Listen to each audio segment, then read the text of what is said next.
Okay. So that's streaming. And then I need to make sure this is recording. At least my webcam works on HelloTalk, but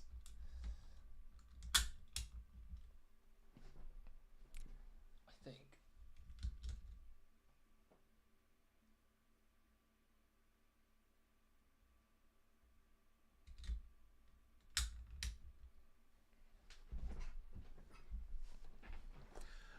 okay, we're almost there.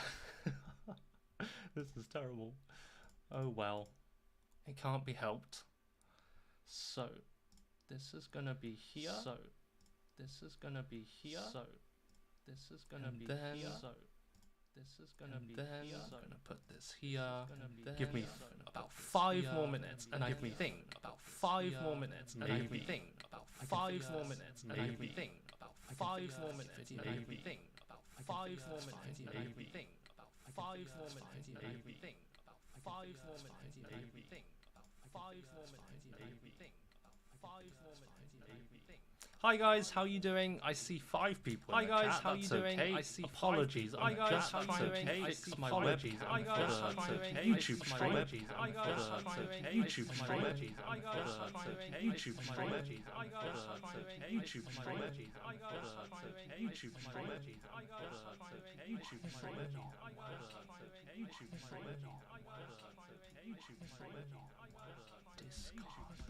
Okay, we'll try it one more time. Okay, we'll try it one more time. Okay, we'll try it one more time. Okay, we'll try it one more time. Okay, we'll try it one more time. Okay, we'll try it one more time. Okay, we'll try it one more time. Don't think it's working. Okay, we'll try it one more time. Don't think it's working. Okay, in the YouTube chat, in the I will need someone to tell me. Can you hear me? Someone to tell me. Can you hear me? Please write in the chat. That would be wonderful. In the chat, that would be wonderful. And I think everyone in HelloTalk. Can I think everyone in HelloTalk? Can I think everyone in HelloTalk? Can I think everyone in HelloTalk? Can I think everyone in HelloTalk? Can I think everyone in HelloTalk? Is everything okay? Everyone in HelloTalk. Is everything okay? Yeah. Is everything wonderful? Okay? Thank you, Josivaldo, and wonderful. Thank you, Josivaldo. Okay, and wonderful. Thank you, Josivaldo. Okay, no, about wonderful. We will have to. Okay, no, about start very soon. Okay, no, about start very soon. I think we'll have to start very soon. I think so. On YouTube, on YouTube, on YouTube, on YouTube, on YouTube, on YouTube, on YouTube, on YouTube. Once I get some confirmation, I get from the YouTube side. I get from the YouTube side. We're already 8 minutes late. For now, how are you guys doing? Are you guys doing okay? How are you guys doing? Are you guys doing okay? How are you guys doing? Are you guys doing having a wonderful day? Are you guys doing having a wonderful day? Are you guys having a wonderful day? Are you guys having a wonderful day? Are you guys having a wonderful day? Are you guys having a wonderful day? Are you guys having a wonderful day? Okay, there we go, that's pinned.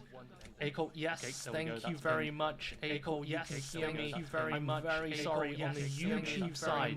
You will not, the YouTube side. You will not, I apologize.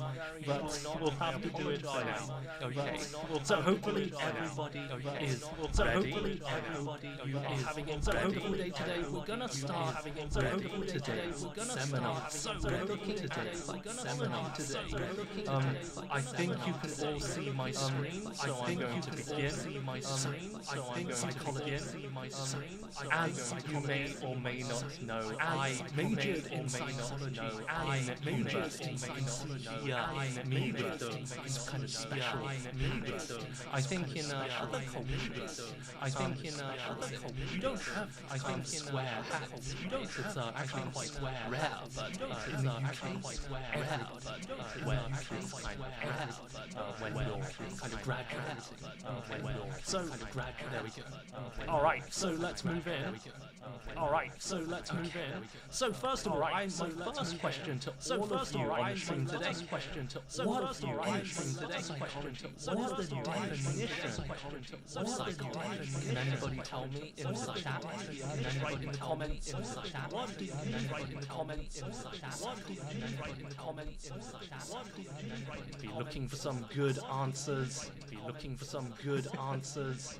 Looking for some good answers. So what is psychology? Some good answers. So is it psychology? Oh, a subject? Is it like mental issues? Thank you, Ray. That's a good idea. Thank you, Ray. That's a good idea. Thank you, Ray. That's a good idea.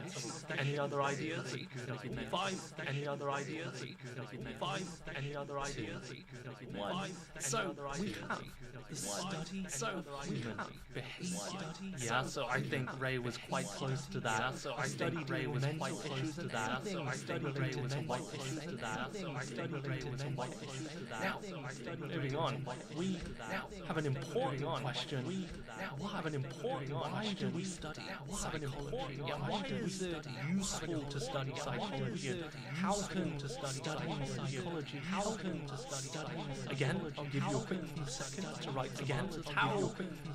To write again. How? To write again. How? Any ideas? Should guess how? Any ideas? Should guess how? Just wait a few seconds for some people to give some answers. For some people to give some answers. For some people to give some answers. For some people to give some answers. Solve. Interesting. Solve what? Interesting. Because we need to understand. Interesting. Because we need to understand. We need to understand the mechanism of the brain. Oh, some nice answers here. Very good. Oh, some nice understand our actions. Very good. To understand our actions. Very good. I think we have a lot of good answers. Yeah, I think we have a lot of good answers. By understanding ourselves, we can by understanding ourselves, we can understand ourselves of our behavior. Good ideas. Thank you very much. So moving on. Thank you very much. So moving on. Famous. So moving on. Famous. So very. The mind is everything. The mind think everything. The mind think. Interesting. What does this mean? This is quite a difficult to understand. This quote. Quite a difficult to understand. This quote. This means. What do you think? This means. What do you think? This means. Well, quite simply, it means quite. For example, it means believe. For example, you're confident, or even if you're just pretending, you're confident, or to be confident. Yeah, for example, you're confident, or to be confident. Yeah, but kind of confident. And you think, then eventually, if you do it enough, then eventually you can become more confident. You can become more confident. So it's quite a nice psychological quote, and this actually psychological quote. This actually psychological Buddha. We're not sure exactly where this special quote came from. But many people believe where it came from. Many people believe where it came from. So let's move on. So now I'm going to be giving you some exciting questions. I'm going to be giving you some exciting questions. How much? Exciting questions. Okay. So let's move on. Question number. So let's move on. Here we have three. So let's move on. Here we have three. So let's move on. Here we have. So question. Which one is so? Let's read through them together. So we have let's read through them. Being alone. We have is as unhealthy. Being alone. Smoking is as unhealthy. Being alone. Smoking is unhealthy. Unhealthy. Being alone. Smoking. Being a morning or night person. Being a morning or night person. That is your DNA. That is your. And then C. Listening to your own voice for a long time. Listening to your own voice for a long time. Listening to your own voice. So three interesting ideas here, but one interesting idea. Which one? Do you guys? Which one? Do you guys? A, B, or C? You can write your answer in the chat. You can write your answer in the chat. You can write your answer in the chat. You can write your answer. Oh really? The audio's delayed. Is the microphone audio's delayed? Video. Interesting. Thank you for pointing that out. Interesting. Thank you. Let me quickly try to fix that. Give me 1 minute. Quickly try to fix that. Give me 1 minute. Quickly try to fix that. Okay, I think I fixed that. Thank you, 345. Now you should only be able to hear my voice. Is it better now? Okay, so going back to the question, we have A, C, A. Perfect. Thank you, 345.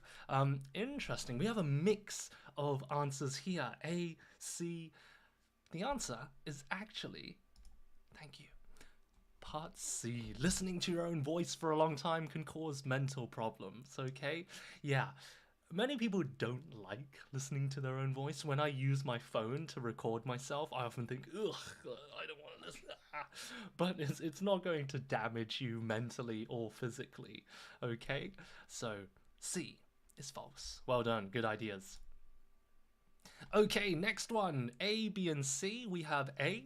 Your personality is set in stone, okay, from birth. Set in stone, this phrase is very nice. It means decided. It doesn't change, yeah, because stone as a material doesn't change easily, right? So, B, stress can make your memory worse. And C, humans pay more attention to negative things, okay? So, which one do you guys think is false? Which one? Any ideas? A, interesting. A. Oh, everybody's going for A. Interesting. Are you sure it's A? Can I change your mind? Okay, I'm going to give you 5 more seconds. We have a C. 5, 4, 3, 2, 1. This one's actually A. I think most of you got it. Well done. Your personality isn't completely set. Thank you, A. Thank you. What was it? But it's mostly decided, and actually it changes until the age of around 18, you know, with hormones, your brain is changing as you're a teenager. But mostly it can still change after, you know, even after you're a teenager. Okay, so it's not completely set in stone. All right. Stress definitely makes your memory worse, and humans do. We worry about a lot of the negative things. Okay, great. Thank you. Let's move on to the last question. Which one is false? A, when there are more people in an emergency, people will help less. B, when doing simple tasks, we only use 10% of our brain. And then C, birth order can affect your personality. There are some interesting ideas here, but which one do you think is false? I'll give you about 10 seconds. We have a C. We have an A. Okay. A. Interesting. Thank you. All right. Okay. So 5, 4, 3, 2, 1. It's actually B. When doing simple tasks, we only use 10% of our brain. Actually, even when sleeping, if you look at these brain scans with the research and the machines, they find that even when you're sleeping, your brain is always active. Of course, it's never all 100% active, but it's also not 0%. Different parts of your brain light up when doing different tasks, but 10% is definitely too low, okay? So good ideas, thank you very much. And I was really surprised when I saw that A and C were very true, particularly C. There's a bit of debate. If you're the first child, there's a bit more pressure, yeah? Maybe a bit more serious, more expectations from your parents. But the younger children, for example, I am the third son, we're a bit more spoiled. Maybe there's not so much pressure, and our parents, they have more experience with raising children, so that can also change our personality. Okay? All right. So let's move into the different types of psychology, yeah? Psychology is related to human behavior, right? So we can use psychology in so many different ways, but here are some of the most common. Here are the main types of psychology, okay? So I'm going to read them out for you guys. We have social, cognitive, forensic, developmental, abnormal. Okay? And we have some definitions for the types on the right here. So, group behavior and relationships, how we grow from child to adult, mental illness, for example, depression, memory, language, and thinking, and then crime. So, maybe using a pen or piece of paper, or you can just say it out loud, I want you to match these types to their definitions, okay? So, which type is related to group behavior and relationships? Which type is related to mental illness? Yeah, kind of this kind of activity here. Okay, so I'm going to give you maybe 20 seconds to guess and try to match the definitions with the types. Some of these are quite clear if you can guess. Maybe, for example, normal. What do you think abnormal means? Does it mean very normal, or does it mean not normal? Which one do you think matches with this word, yeah? Okay, I'll give you 10 more seconds. 10, 9, 8,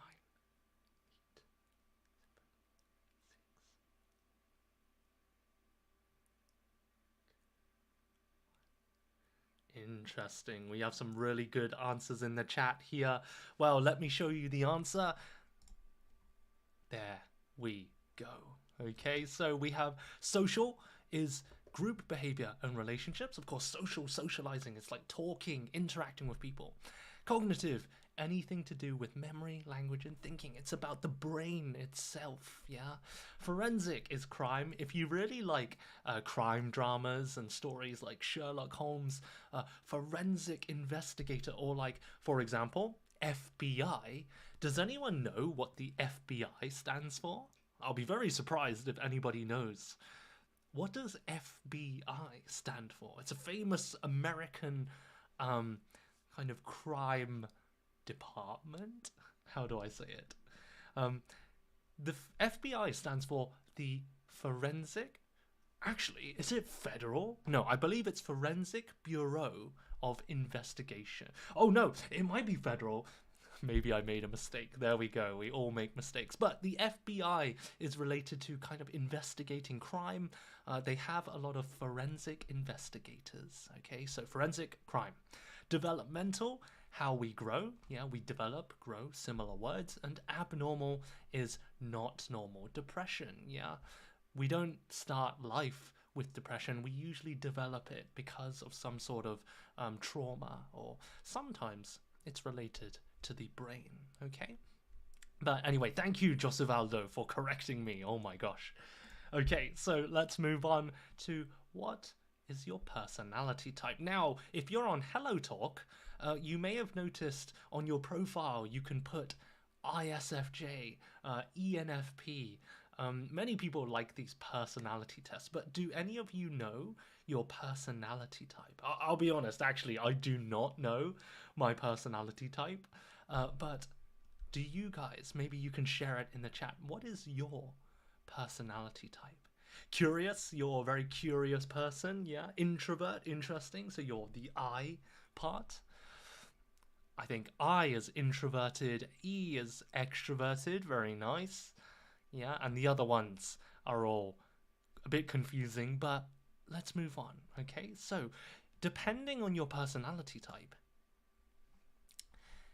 some people say that you are more suited to certain jobs. If you have this personality, this job would be good for you. So let's have a closer look. Yeah, your I, very nice, great. So if you are an ENFP, you might be a good psychiatrist. Now, what is a psychiatrist? A psychiatrist is this kind of fancy, smart-looking person who helps people with mental illness, like depression or eating disorders or anything like that. Yeah, they give you a bit of advice and help you understand your problems. Okay, if you're an ISTP, then you might be good as a forensic psychologist. This is a person who talks to criminals, not to improve their behavior, but to understand why they commit crimes. Yeah, so maybe if you have like 5 suspects, 5 people who you think did the crime, by understanding forensic psychology, we can have a good guess of who is more likely to commit a crime, and this can give us extra information, yeah, to find the real criminal. Okay, especially like Sherlock Holmes has a lot of knowledge related to forensic psychology. Okay, all right, and then there are actually so many different jobs. Again, psychology is related to human behavior, and we can study human behavior in many situations. There's like government people who work as social workers. You could be a psychology professor, mental health counselor, psychiatrist, forensic psychologist, market research analyst, yeah, understanding why people buy things, you know, Black Friday and these deals, yeah.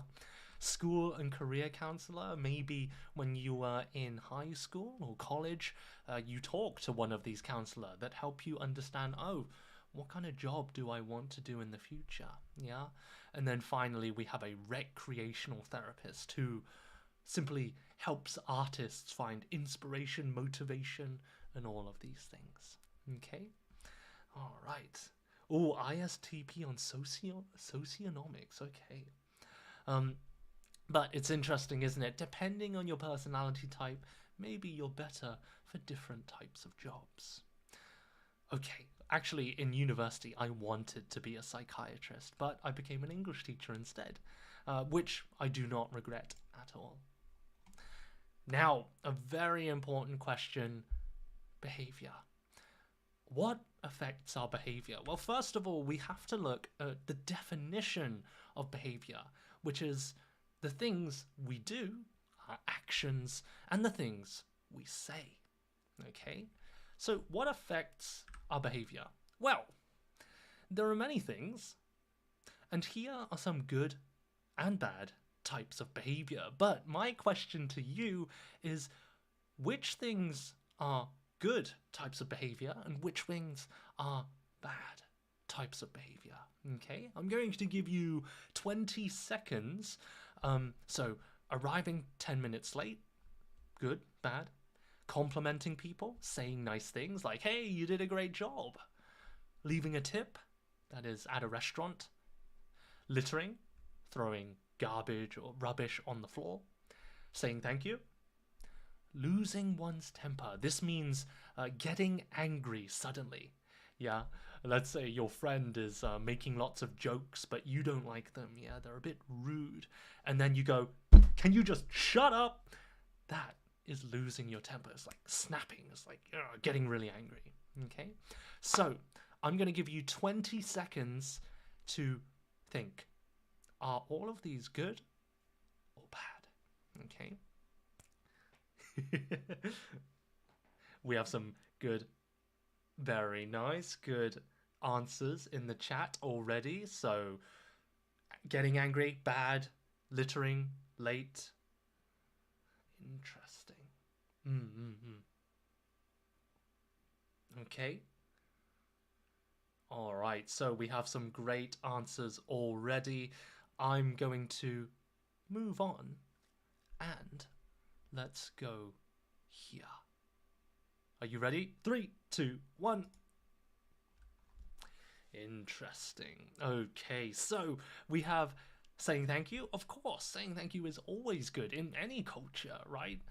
Complimenting people, again, saying nice things. Hey, good job, you did very well. Your pronunciation is great, yeah? I try to compliment people a lot. Not too much, because that's also bad, but then we have bad things, losing one's temper, getting angry. Yeah, you should try to, control your anger. And then littering, throwing rubbish on the floor, of course, it's bad. And in many countries like Singapore, actually, you get a big fine. It's against the law to litter, which I think is a good rule, yeah? Now, you may have noticed there are 2 that are orange in the middle, arriving 10 minutes late and leaving a tip. Now, when I was making this presentation, I thought, arriving 10 minutes late, that's bad, right? And leaving a tip, that's generally good, right? But actually, this is not always the case. So, in some countries, arriving 10 minutes late might be very rude or bad behavior, but actually, there are some countries where arriving 30 minutes late is actually good or expected or normal. Now, my question to you, can you give me an example of a country where it is bad? And in what country might arriving late be good? Any ideas? I was really surprised to hear this. That is the good one. And the reason is quite interesting as well. I'll give you 5, 4, 3, 2, 1. So, I see we have Algeria. It's not bad, and Germany it is. Depends on the situation. That's very right. Yeah, it does depend on the situation as well. Yeah. However, generally speaking, in these countries, this is a hint, we have some very unique architecture on the left here. Yeah. And we have a very fast train on the right. These are hints for the countries. Can you guess the countries based on the pictures? I'm going to give you 5 more seconds. 5, 4, 3, 2, 1. It is beautiful, isn't it? And so I see that on the right, Yuka is Japan. Very good. Well done. And we have another good answer from Guapo. Yes.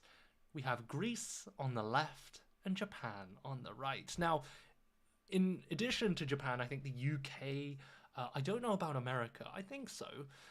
Arriving late in many countries is quite normal. Sorry, arriving late being bad is normal. But in Greece, surprisingly, arriving late is actually quite expected. And actually, if you arrive early, like even just 5 or 3 minutes early, it's actually rude, apparently.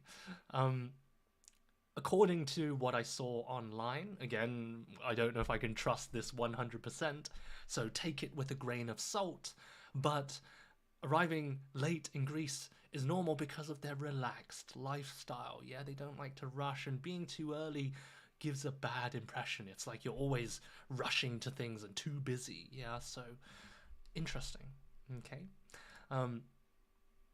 This is another interesting thing. Now, if you're from Japan, this will look very familiar to you. But in Japan, it's very rare for public transport to be late. This was one of my culture shocks. I think in the 1.5 years I worked in Japan, traveling every day, the train was only late like maybe once.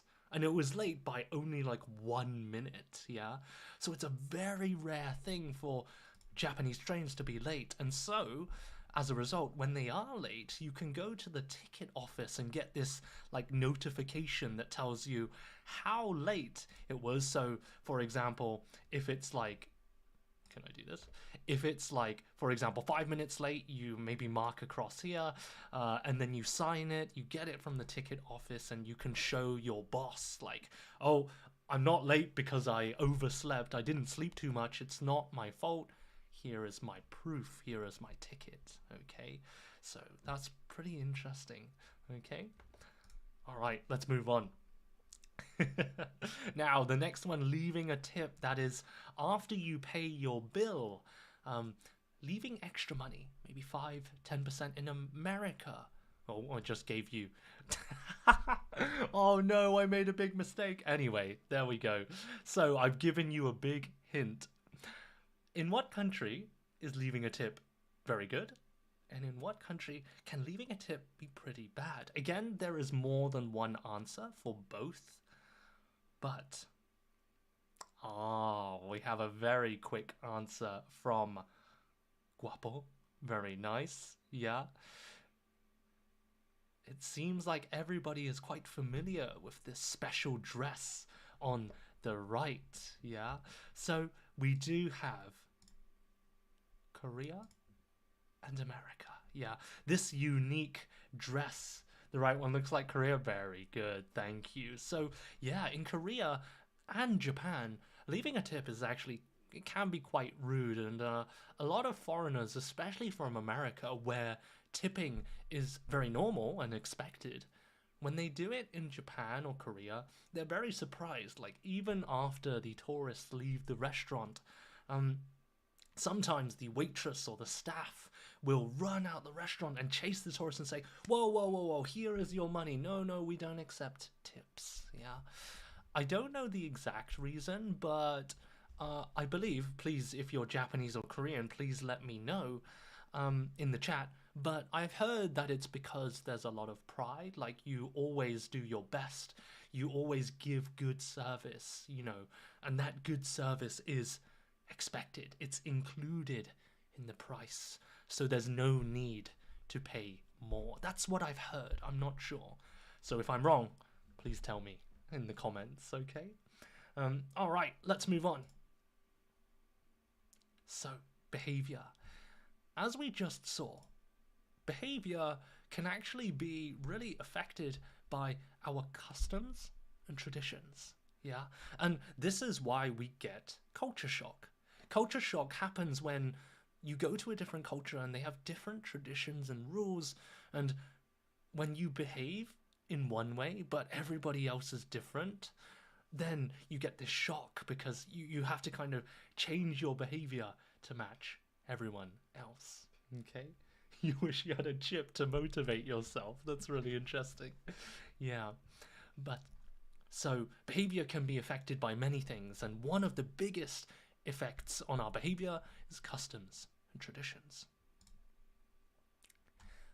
Now, it's not just customs and traditions. There is one more huge thing that can change the way we act, the things we do, and the things we say.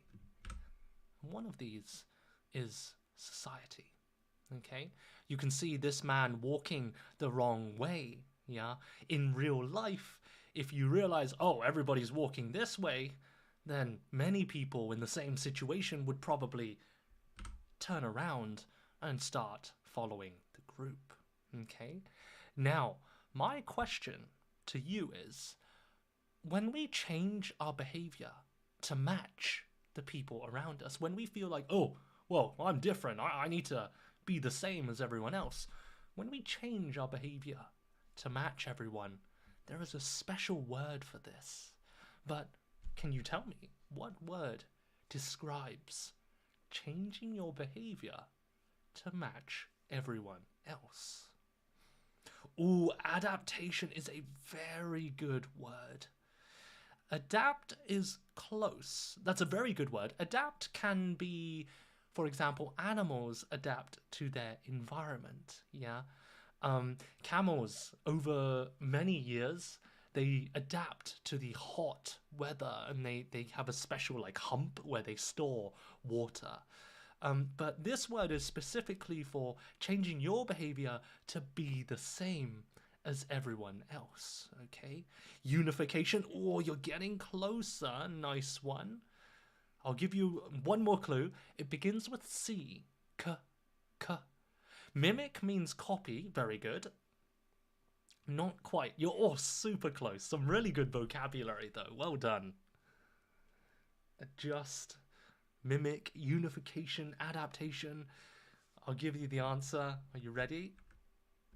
The answer is conformity, which is the noun, and conform, which is the verb. Yeah, changing your behavior to match others. Okay, assimilation, another really good word. Yeah, we often use conformity when talking about human behavior. Yeah, students often conform. In some countries, conformity is stronger. There's a more pressure to conform. For example, in Japan, I believe. But in America, it's more individualistic, and people don't feel so much pressure. Okay, and there's a very nice idiom you can use to talk about this. I'm sure you've heard of this. This is a very famous idiom. When in Rome, do as the Romans do. In other words, you should follow other countries' customs when you travel. Okay? So just because it's okay to speak loudly on the train in your country, that doesn't mean it's okay when you go to other countries. Yeah, so watch other people, conform or follow or mimic what they are doing. That's usually a good way to stay safe, to be polite. Okay. By the way, when in Rome, do as the Romans do. You see there's brackets here. Actually, when using this in a conversation, you don't need to say this. Yeah. For example, if we're talking about culture shock, you might say, yeah, but generally, when in Rome, that is enough. You don't have to say the whole phrase, okay? But if you want to, you can. All right, so a very nice idiom. Now, here we have a very interesting picture. Looking at these words, we have words like, swearing, hitting, lying, refusal, biting, smearing, anger, shouting, fears. What is the connection between all of these things? These are all connected in one way, but can you tell me, what's the connection? Any ideas? Oh, we already have some good answers. Bad feelings. Oh, we have some. I think everybody has pretty much got it. These are all examples of the bad behavior iceberg, okay? This thing, this huge piece of ice that's floating in the sea, this is called an iceberg, okay? If you know the famous story of the Titanic crashed into an iceberg, yeah? The iceberg is often used as a metaphor or a model in psychology, okay? So, the iceberg model in psychology states, or it shows, that all of our visible conscious behavior, that is, all of this stuff that we can see on the surface, yeah? Imagine a child that is crying or shouting or complaining. All of this stuff we see on the surface, both good and bad, are caused by hidden, unconscious emotions and experiences. Okay? So you can see here, when we zoom in to the stuff beneath the surface, you can see anger, biting, all of these things are usually caused by, maybe it's stress at home. Maybe they're feeling tired.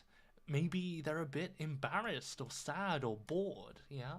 So everything we see is usually caused by something hidden under the surface, something that we don't know about, yeah? And this is why, when you talk to your close friends and they open up and tell you about their problems, sometimes it's quite surprising because we don't see that in their normal day-to-day. It's all hidden beneath the surface, okay?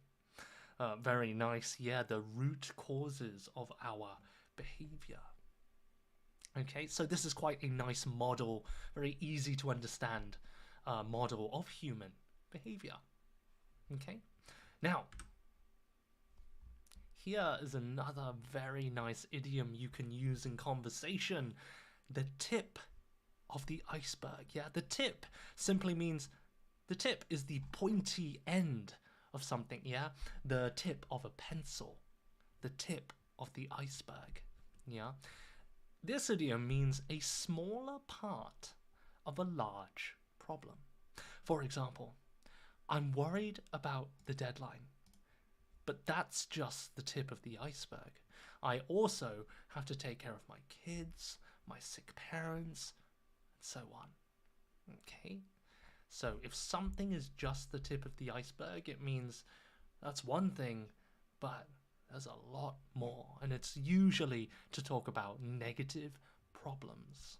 Okay? We never use it in the, positive sense or situation.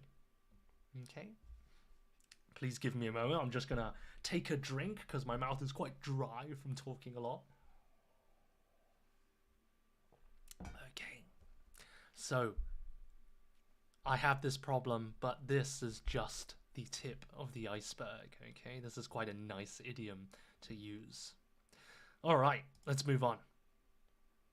Now back to the bad behavior iceberg. There are a lot of emotions that we feel. You have a big iceberg. That's very interesting. Yeah, so maybe your tip of the iceberg is, how do I say it? Yeah, you have a lot of problems, but it's just the tip of the iceberg. Anxiety, tiredness, shame or embarrassment, and sadness. Or, if it's very serious, depression. These are all examples of specifically negative emotions.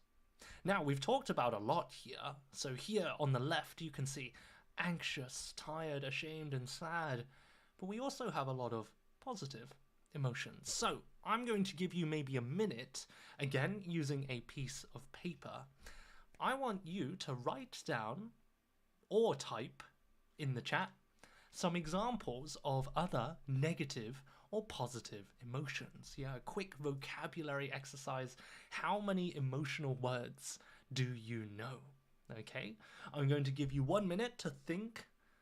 Yeah, dig into your brain and try to find some of those emotional words. Yeah, instead of just saying happy or sad, what other things can we say? There are like probably more than 100 words and phrases related to emotions. But can you think of any? We already have some good ideas. Hamza, I see you've been watching too much YouTube. Delicious.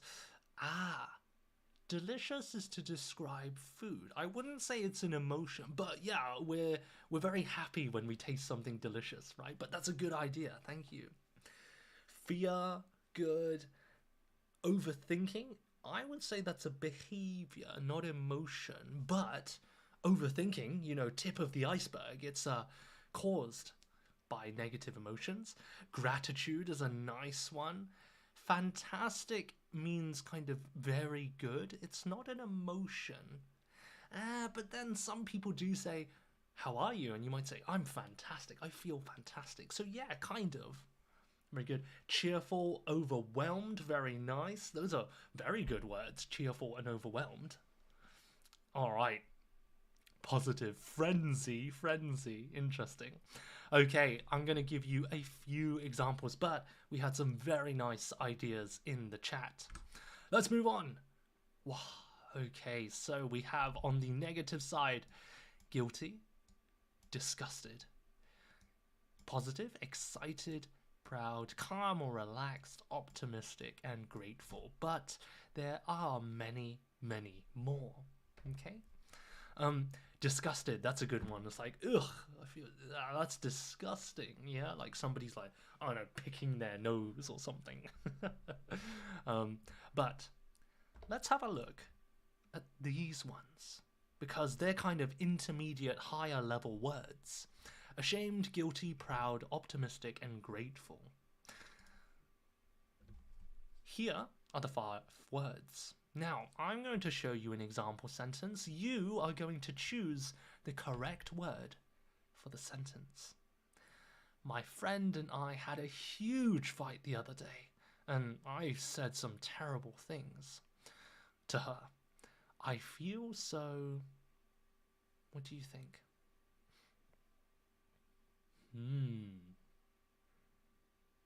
Which word goes in the space?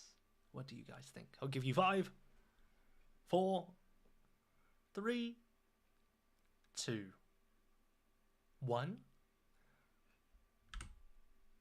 Oh, sorry. This one means to feel happy or unhappy because you did something bad. I would say guilty. However, I did notice in the chat some people said ashamed, and actually I agree. You could say ashamed here, yeah. guilty means to feel unhappy because you did something bad. It's very close to like regret, yeah? You want to apologize. Whereas ashamed is a bit more like it's a deep embarrassment, yeah? When you think, I can't believe I did that. Like, that's so embarrassing. Like, I don't want my family to know this. So actually, ashamed is another good answer. So thank you very much for those people. But I chose guilty. Next one. If I go to study abroad now, I don't think I will be able to speak well, but I think I will improve quickly. Yeah. So you don't think you'll be able to speak well, but you think you can improve quickly. How do you feel?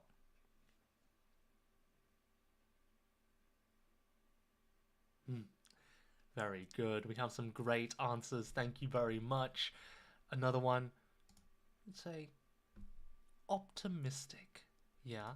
So feeling positive about the future. Now, some people said proud, and yes, that is a close answer, but usually proud is talking about something you've already accomplished, achieved, or finished.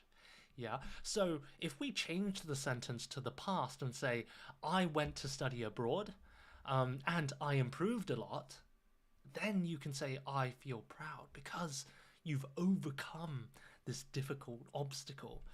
But in this case, we're talking about the future. Feeling positive about the future, we would say optimistic. Okay? Very nice. Good job, guys. Thank you very much.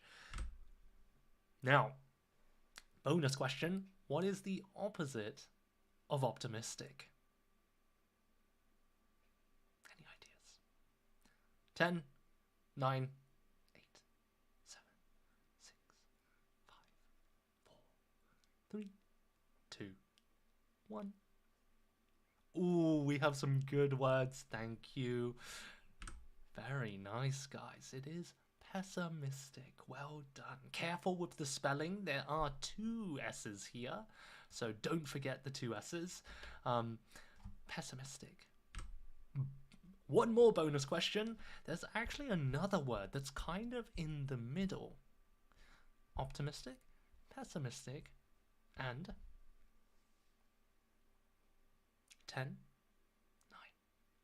8, 7, 6, 5, 4, 3, 2, 1. This one's actually realistic. Yeah, reality. Yeah, not kind of some fantasy, but it is everything as it is. Not overly positive, not overly negative. Okay? Here we have another gap fill. World peace sounds great, but we have to be more. There will always be wars. Okay? Which word do you think goes in this gap? Optimistic, realistic, or pessimistic? 5, 4, 3, 2, 1. The answer is realistic. Okay? We never really say, the key here is actually we have to be, or in other words, we should be, yeah? We never say we have to be more pessimistic, we have to be more negative. That's very strange. You can say we have to be more optimistic, that is like more positive, yeah? Sometimes people say that, but because it says here, world peace sounds good, but there will always be wars. So there's a kind of contrast here, good versus bad. Here we would say realistic. Okay? So that was the hint, yeah? This kind of understanding the situation and guessing from context, this is very important, especially in English exams. But very well done. Let's go back to one more. We should be for our parents. They won't be here forever. I'll give you 5 seconds. It's getting easier now because there are only 3 choices. I'll give you one more hint.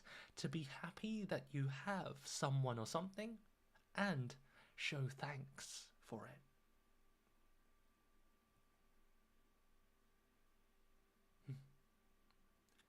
We have some nice answers, good guesses. I have a few people saying proud, grateful, proud, grateful. Which one? And the answer is grateful. Again, proud is something you use to talk about something you've done in the past. Yeah? So if you say, for example, I took care of my mother a lot as she got older, I'm very proud of that, taking care of your mother, that's okay. But here we're talking about a general feeling of being happy because you have someone or something. Okay? Grateful, thankful is another good word. It's the same. Grateful, thankful, appreciative or appreciate as a verb. Those are all really good words. Now here, there is another really nice idiom that you can use when you are not grateful for something because you always have it. Yeah? Especially when we talk to children, they might say they might waste food or water, and then we say, well, you're very lucky. Yeah? People in Africa or third world countries, they don't always have this. Yeah? So you should be grateful. There's an idiom, you shouldn't do this. I'm going to give you 5 more seconds. 5, 4, 3, 2, 1. We have an answer from Yuka. Very nice. Well done, Yuka. You are spot on. To take something for granted. Yeah. For the Japanese people, atarimae da to omotte iru. Yeah. Unfortunately, I can't translate it into other languages, but to not be grateful for something because you always have it. For example, when we went to Africa, my 10-year-old son asked me, why don't they have Wi-Fi here? And that's when I realized that children these days, they take so many things for granted. Yeah, they don't appreciate, they're not always grateful because they always have it. Yeah, or maybe it's just they don't realize that sometimes other people are not so lucky. Okay, complain close. But yeah, take something for granted. We often say things like, you should never take water, food, shelter, friends, parents for granted. Okay? All right, let's move on. Continuing with emotions, we have, as I said earlier, there are probably over 100 words and phrases for emotions. Of course, you don't need to know all of them, but I feel anger, fear, love, joy. Yeah, these are all nouns, by the way. So usually we say, I feel angry, sad, surprised. But there are actually many, many more. Earlier we talked about grateful, being grateful. Some similar words here. Thankful, appreciative. Okay? There are many different ways of saying things. Quick piece of advice for your study. Emotions are some of the most useful words that you can learn. But don't worry too much about learning all of these, right? I would say pick some of the most common emotions. For example, love, being scared, being happy. And I would pick a few synonyms or a few similar words so that the next time you feel happy or sad, you can avoid using these basic words and you can try something a bit more intermediate, a bit more advanced level. Yeah. Instead of feeling, scared, you could say terrified. Yeah. Oh, it was Halloween the other day and somebody was wearing a zombie costume. I was terrified. Yeah. If you can use these words, then you sound a lot more native-like. Okay. But definitely do not learn all of these words. That's just way too much, right? Okay, so let's move on. Humans and emotions are complex and unclear. This is why we often have arguments and sometimes we don't understand each other because we all have these hidden unconscious emotions beneath the surface, right? Now, for example, when you see the sun, how do you feel? Here's a chance to use some of those emotion words. How do you feel when you see it's a blue sky, a sunny day? How do you feel? What do you think? Happy? Good, definitely. Are there any other words we could use instead of happy? Maybe some idioms or phrases, or just optimistic, interesting, good idea. Optimistic, like I think tomorrow is gonna be sunny. It's gonna be fine. We'll be good. Refreshed, ooh, that's a good idea. Super happy. Super is a nice word. Yeah, very casual. I'm super scared, super happy. I use super quite a lot. Good job. Peaceful. I want to be an eagle and fly to the sky. I'm not sure that's an emotion, but yeah. I think, oh, I forgot to mention this, but yes, we feel happy when we see the blue sky, maybe. But when someone passes away, I think most people would feel pretty sad, or maybe down in the dumps, depressed. Yeah, all of these things. Now, moving on, there is a really nice phrase that we can use. As I said earlier, humans are complex and unclear. Sometimes we feel more, well, actually, often we feel more than one emotion at the same time. There is a really nice phrase to use when you feel opposite emotions, some good, some bad. Yeah, when you're not sure, sometimes you're confused about how you feel. You don't even know yourself. There's a really nice phrase you can use here. Does anybody know? It's a phrase, not one word. I would say 3 words. Oh, we have a very good answer from somebody in the YouTube chat. I won't say the name. Very good. Okay, I'm going to give the answer. Thank you very much. That was a great answer. Mixed feelings, to have mixed feelings about something, about a situation. Okay? For example, imagine you're in a cafe talking to your close friend. Let's look at this conversation quickly together. Is it going to play? Oh my gosh, my computer's getting so slow. Sorry, 1 second. Here we go. So, person A, so, what's new? Oh, I'm happy you asked. I have some huge news. Oh, really? Okay, spill the beans. Spill the beans, meaning tell me your secret. Well, there's actually 2 things. Okay, long story short, I got a girlfriend. Wait, seriously? No way! Congratulations! How long have you been dating? Thanks. About a month, I think. But anyway, the other thing that I want to tell you is I'm moving to Japan to live with her. Wait, what? If you were the person in purple, if you were listening to your friend saying, hey, I've been dating this girl for a month and I'm going to move to Japan to live with her, what would you think in this situation? How would you feel? You don't have to write one emotion. You can tell me just what do you think? Yeah, do you think this person's being crazy? Are you very, super happy for this person? Like, how would you feel? Yeah, shocked, surprised, definitely, yeah. I mean, you can see from this person's reaction, wait, what?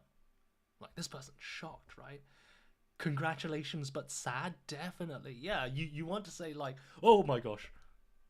Oh, okay, there was no answer. Yeah, so you would be quite surprised and shocked. You would be happy, but also maybe not so sure. You would be scared to lose a close friend.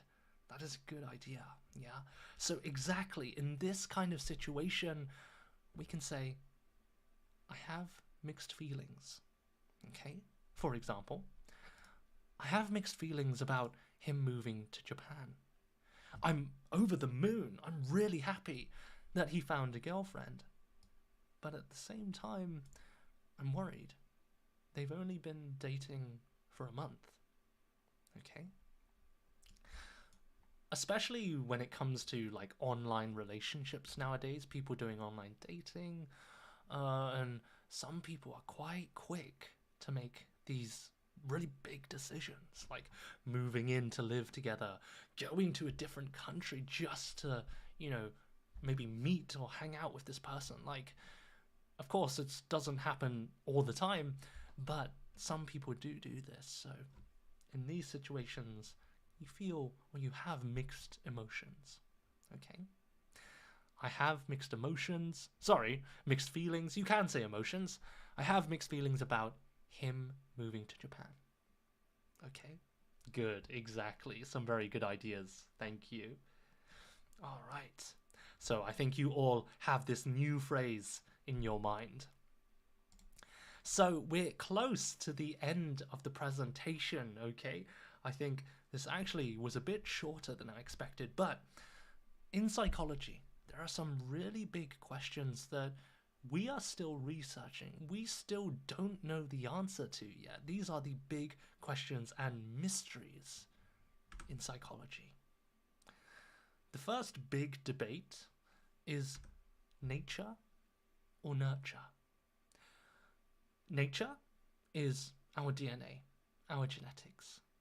Where does our behavior come from? Yeah. For example, if your father is short-tempered, he gets angry, he loses his temper very quickly and easily, then if the children are similar, is that genetics? Or is it nurture? Is it the environment and how we are raised? Yeah, maybe because we see our father get angry all the time, children just copy and learn that, oh, this is just normal. This is the normal reaction. So I will also become short-tempered. Which one do you guys think? I'm going to quickly ask you guys. What do you think? Is it nature, nurture, or both? What do you think?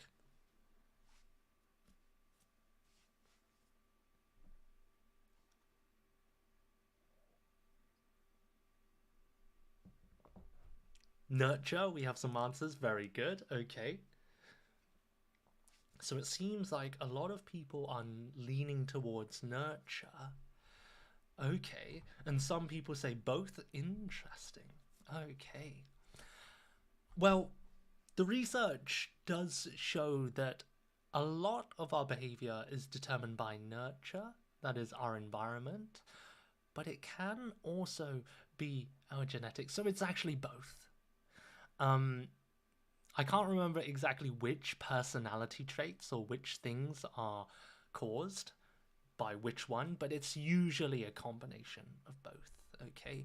But we're still researching which things are affected by nature and which things are affected by nurture. It's still an ongoing research. Now, very good. Nurture maybe changes a little, but nature is difficult to change more. Interesting, good ideas. What is happiness? Now, this is a huge question that I think many people are looking for the answer. Happiness is complex. The things that make us happy are different. It depends on the person, right? Some people are over the moon when they can travel, whereas others, they are very satisfied and content when they just read books alone at home, with the personality extrovert, introvert. Some things, like money, make us happy. Yeah, of course, money alone doesn't make us happy, but with money, we can buy nice things. We can buy a nice new, fashionable handbag. We can travel with money. Yeah, we need money. It could be relationships. Yeah, of course, some people are happy, introverted, being alone, but I think most people sometimes, need some family or someone to talk to. Um, People will go crazy if they are alone for too long. Okay? There we go. But there are many other things that make us happy and many other things that we need to have a happy life. And we're still trying to understand this today. It depends on your personality. Very good. Yeah, definitely. Happy when I eat good food. Definitely. Yeah. Oh, every time I look on social media, I see like beautiful pictures of like Japanese like katsu kare or something like that. I'm like, oh, my mouth is watering, and I feel sad because I'm here in the UK. Okay, there's some nice food in the UK, but okay, right. Let's move on. And the final big question: why are humans special?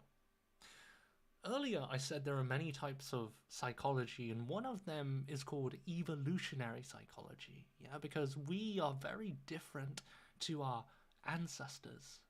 Especially nowadays, we have these kind of unique emotions like guilt, feeling bad when we do bad things, and also morals and ethics. Yeah, these are unique social constructs or ideas. Yeah, animals don't follow this moral code. They don't kind of feel bad when they, I don't know, take food from another dog, right? They just trying to survive. So why did humans develop these special human-like emotions like guilt and sympathy? Yeah, sympathy, understanding other people's emotions. But actually, maybe some intelligent animals like dolphins, chimpanzees, or maybe even dogs, maybe they do have these emotions or other emotions that we don't know about. We don't know. Hopefully, maybe one day we can develop a brain chip or something that's safe for animals to communicate with them, right? That would be really cool.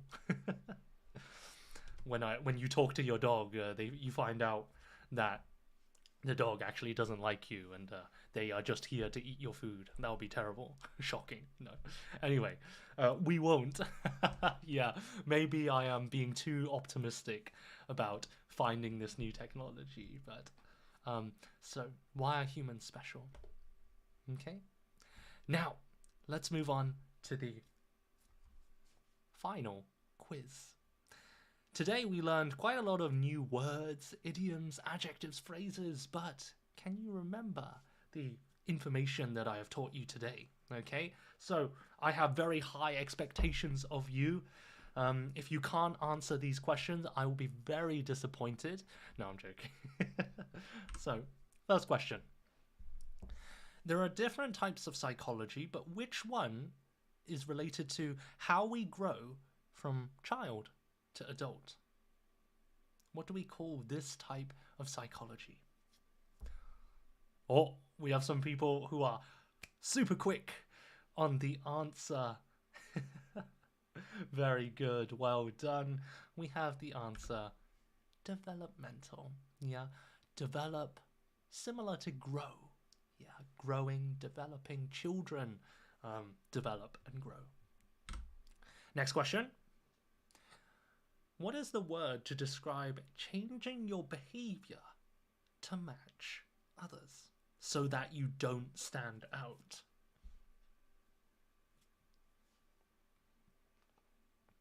This one's a very useful word, especially when talking about culture, psychology, and things like this.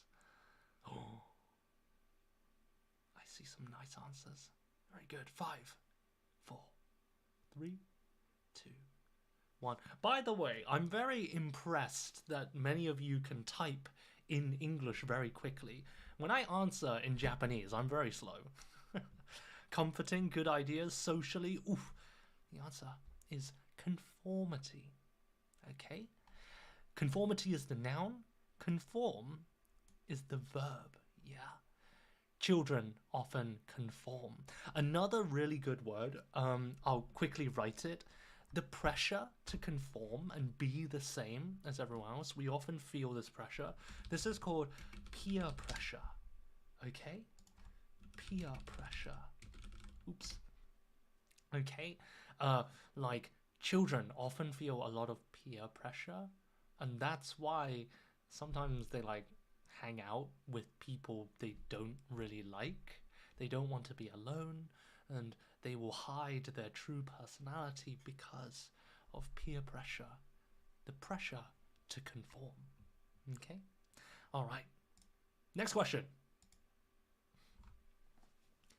When you have a problem, but you're only talking about a small part of that problem.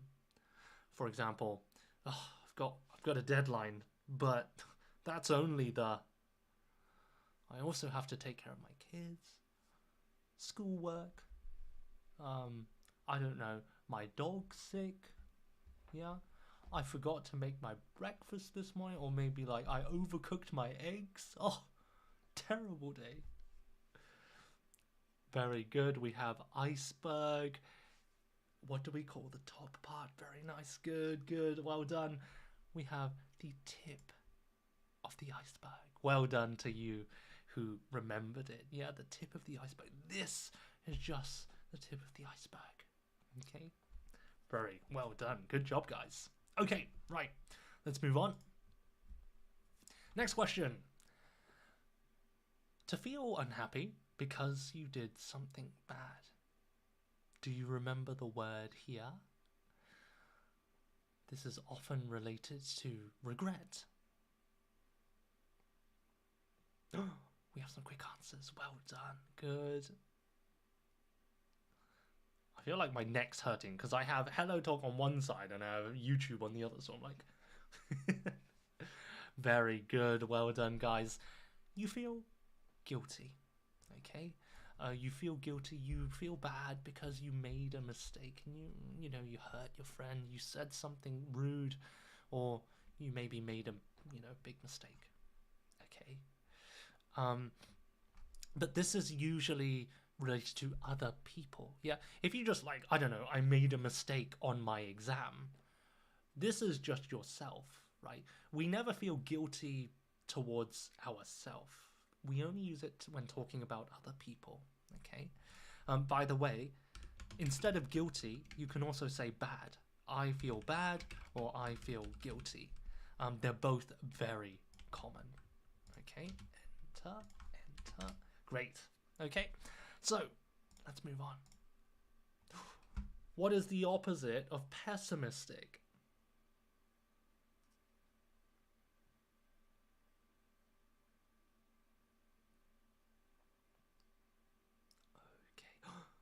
Optimistic, optimistic.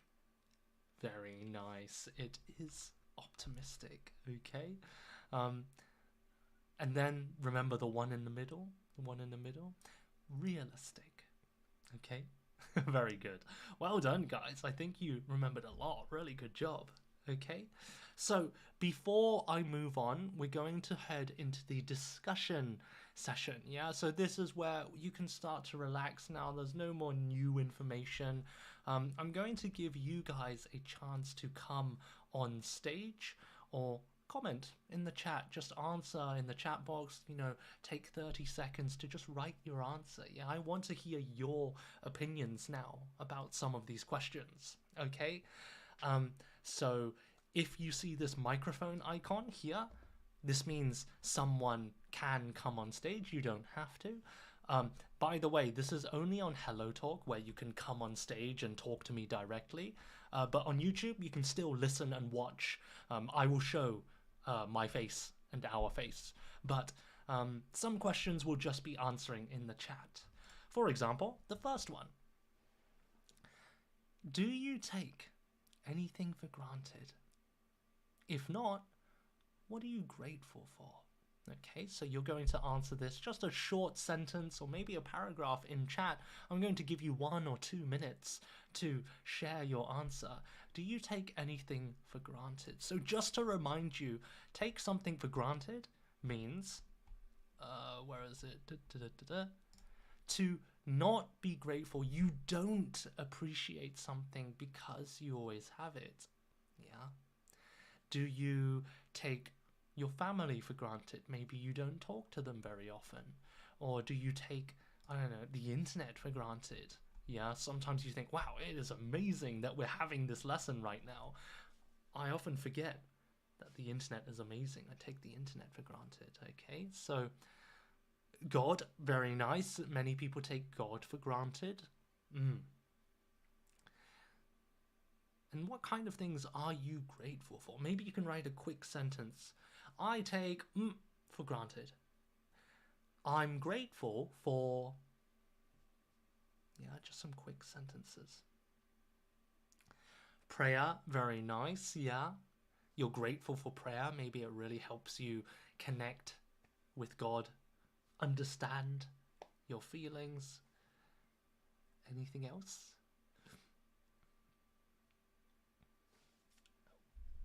I'm grateful for the days with my sons. Definitely, yeah. Especially when you're a parent and your children grow up really quickly. And after they become a teenager, you can't get those childhood days back. Yeah. Having a cute, like, 5-year-old child is very different to having this moody teenager who's going through puberty. Of course, no, that's very normal and it's not bad. But there's something different about the innocence and the pure personality of a young child. So definitely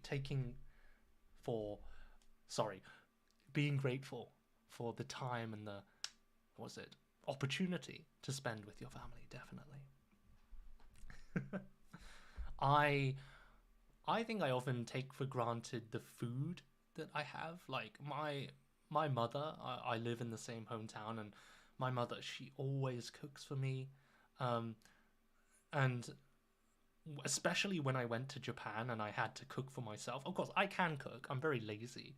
But the food I cook, it's okay. But, like, the time and the effort my mum spends cooking for me, like, I'm really grateful for it now, but I really took it for granted when I was younger. So, very good. Okay, I'm grateful I can breathe, definitely.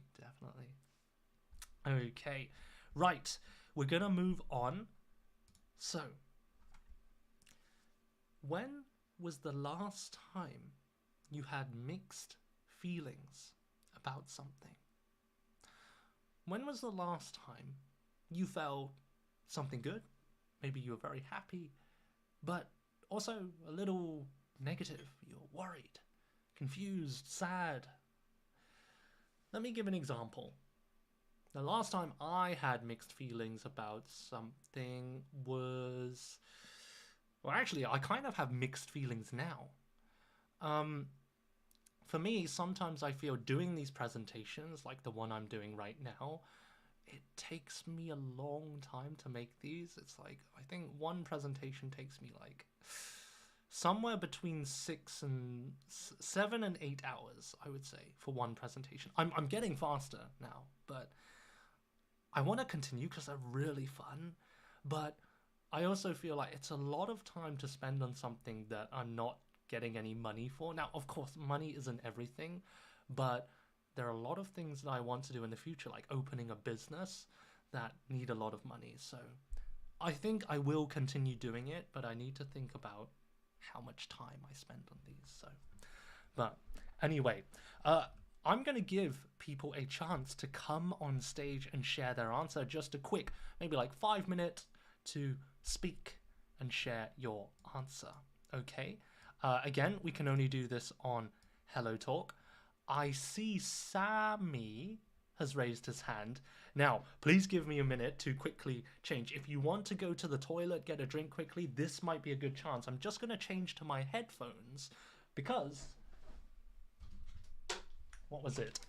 I'm worried that earlier on the YouTube side, they said that they could hear the sound and the input, so I need to change the audio input.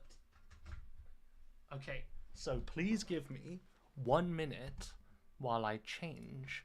I'm going to put these speaker headphones and then let's put it there. And then on the stream side, sorry, 1 minute. I'll be very quick. Desktop audio. Audio output capture. Desktop. It's gonna be audio. This one. Okay, I really hope, fingers crossed, this is gonna work. Sammy, are you still okay to come on stage? I'm going to quickly share my screen here. On the YouTube side, you should be able to see it. Let's maximize this screen. On the YouTube side, you can see my face for the first time. Wow. Anyway, I'm going to quickly let Sammy come on stage. Hopefully, he's still here. Hopefully. Actually, I'm going to stop sharing my screen on the Hello Talk side so you can... Oh, we have Yosef. Is it Yosef? Hello.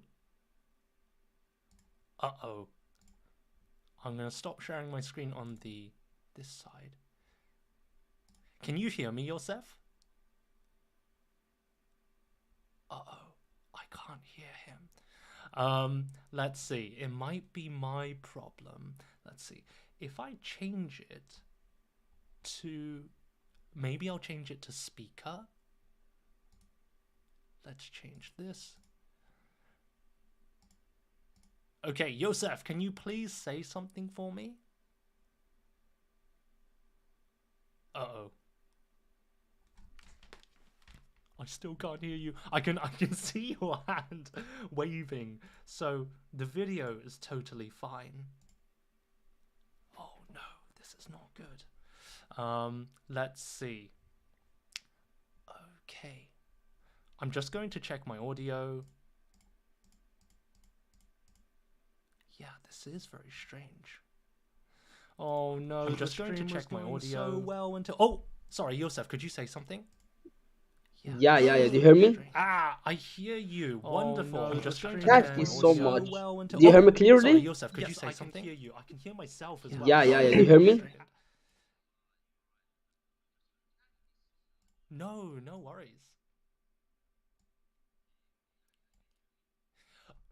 Sorry, I'm really sorry. One sec. I hear myself, and then I hear it. Ah, I found it. It's on the YouTube side. Okay, sorry. You were saying thank you so much?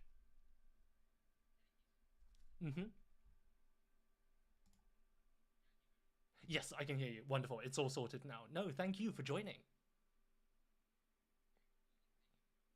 No, not at all. Yes, I'm doing wonderful. And yeah, so I guess why don't we jump in? You know, when was the last time you had mixed feelings about something? Hmm, I see. Hmm. Why did you have mixed feelings, if you don't mind me asking?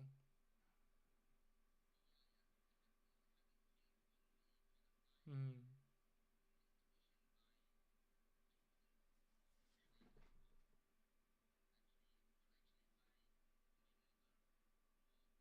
Hmm.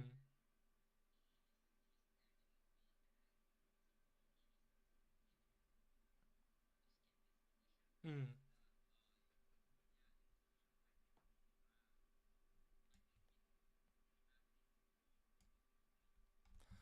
Oh, I see. So you felt happy, or rather, you felt comfortable because your mother was with you, supporting, you were sharing together. Right. Mm, mm. Yeah,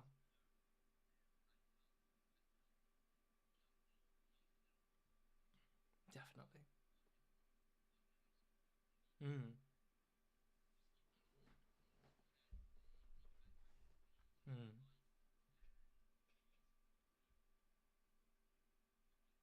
mm, Someone searched for a new job. Someone learned a new things. mm, I'm so grateful for my mom, and mm, mm. I feel so happy because my mom with me. Definitely. So I guess it was a big kind of turning point for you where your father passed away. It was a very sad event, but from these sad events, it's often like, you know, family come together. It's a like bonding Yeah, experience. It brings people together, right? yeah, right. And to I wanna thank my brother also. He Mm, supported me also, and he gave me a lot of things, a lot of tips, a lot of advices to skip mm, this life and to pass this life clearly without any problems, without any complicated things. mm-hmm. Actually, I feel right now I'm feeling happy because I have brother like this brother and mother like this mother. I feel so Definitely. happy. Mm, Actually, they didn't feel me any one day to feel bad because I lost my father. mm, I'm feeling so grateful for my mother definitely. and my father. Yeah, exactly. I think it's, what was it? Before someone's death, we often take, well, family for granted, right? And it's only Yeah, when we lose them that we really realize that, you know, we are grateful, we should have been grateful, and often there's a lot of regret, right? We think, oh, I took my family for granted, especially if somebody dies suddenly from, like, you know, a brain, what was it, tumor or something like that. So, mm, yeah, but yeah, I'm really glad that you're, you know, you have your close family, your brother, your mother. You must be very close. yeah. Like I'm so grateful for them. Definitely. Very good. Well, Like, I can see you definitely do not take your family for granted. You're very grateful for them. So that's awesome. yeah, thank you so much, and No, thank I'm you. so I'm so grateful for speaking with you. No, not at all. Thank you. You know, I'm really happy to have you on stage. You know, it's really boring if it's just me, right? So hearing your experience, you know, I'm very lucky. None of my family have passed away, although my parents are getting old. So hearing your experience, that's very like eye-opening for me. So thank you. Thank you so much. Okay, wonderful. Well, Okay, that was, I think you spoke really well, so thank you, Yosef. Sorry, is it Yosef? How do you pronounce your name? Yusuf. Yusef. Yeah, Okay. you're right. Yeah, Oh, wonderful. And what country do you come from? I can't see the flag clearly. yeah, right. I'm from Egypt. Ah, wonderful. Egypt. Oh, okay, great. Yeah, but actually, forget about this flag. Hmm. Oh, forget about the flag. I see it's not related. Okay, Yeah, yeah, okay. yeah. Right. My real country is Egypt. Yeah. Right, I see. Okay. Well, thank you for coming to watch all the way from Egypt, and I hope you have a Thank. wonderful day, Yosef, okay? Okay. Thank you so Thank much. you. Take Okay. care. Bye. Goodbye. Right. Bye. What a wonderful person. There we go. Okay. I'm just going to quickly read some of the comments. Sorry, going back here. Comments. So, when my favorite artist left the entertainment industry, I was sad, but mixed feelings of happiness for her. Ah, I see. That's a very good idea. Yeah. Sorry, let me move this here so you can see me. Um, yeah, I guess when they retire, especially people, I think being an artist, that is a musical artist, or any public figure like an actor or something, you know, they can get a lot of health problems and they want to continue their work because, you know, there's a lot of pressure from all the fans and the people. Um, but sometimes it's important to step down, retire, to prioritize and take care of yourself, right? So definitely kind of, you have mixed feelings here. Yeah, very good sentence. Well done. I'm just going to quickly look at the chat. Da, da, da, da. So I'm grateful for family. Wonderful. Grateful can breathe. Exactly. Um, see the truth. Very good. Okay. Right. Why don't we move on to one more? Well, actually, I think we have a few more questions. Oops. I have so many windows open. So earlier we talked about behavior, customs, and traditions, right? Um, but what is the most shocking tradition or custom that you have seen abroad? And again, I'm going to invite someone on stage here. I'm going to quickly, to give you time to think about your answer before you come on stage. I'll answer the question first. Uh-oh, I should have thought about this earlier. So, first of all, I mostly have been to Japan. recently, but it's not shocking anymore. Okay, I remember. So, on the trains, I knew it was very normal to, how do I say it? Be quiet. Don't talk loudly, and just generally do not make too much noise on the train. I knew that was normal. However, this isn't really custom or tradition, but one culture shock was the train shakes a lot, especially on the London Tube. Like, it's not a very smooth ride. So I often I hold on to the handle so that I don't fall over and hurt someone. But on the Japanese train, I think it's much smoother, but a lot of people do not hold on to the handle. And so, like, especially when I was arriving from the airport, I had my luggage. I was like going all over the place, holding onto the handle for my dear life. I was like, someone help me. Not really, but um, all of the other people have. This is a really strange question. Have you ever seen like a chicken? If you move them, their body, their head doesn't move. So it's like I can't do it, but it was like that. The Japanese people, their feet were stuck to the floor, and they did not fall over, even without holding on to it. They had a really good sense of balance, and I was like, "Are we the same humans? Like these guys, they're amazing." Like I was really impressed. But anyway, it's really stupid. So let's move on. Does anybody else have any culture shock that they want to share? I'm gonna quickly zoom down here. Ah, you heard Joseph's voice, but my voice was so quiet. Thank you for letting me know. I'm gonna turn it up a bit more. Hopefully it's clearer now. Right, is there anybody who wants to share some culture shock? No, maybe not. That's okay. If nobody wants to raise their hand, then we can just move on to the next question. Ooh, when I went to China, what surprised me was that it's natural for girls to hold hands walking around. Ah, that's a really good point. That's really interesting. Yeah. So, I don't know if you've heard of this before. Actually, let me write it down quickly. Let me get my Word document so you guys can see. But I can't see it on Hello Talk. Okay, I'll write it in the chat. There might be a word called PDA. This is called the public display of affection. Okay? PDA is just especially for couples, when they are, how do I say it, hanging out together, boy and girl, or boy, girl, whatever.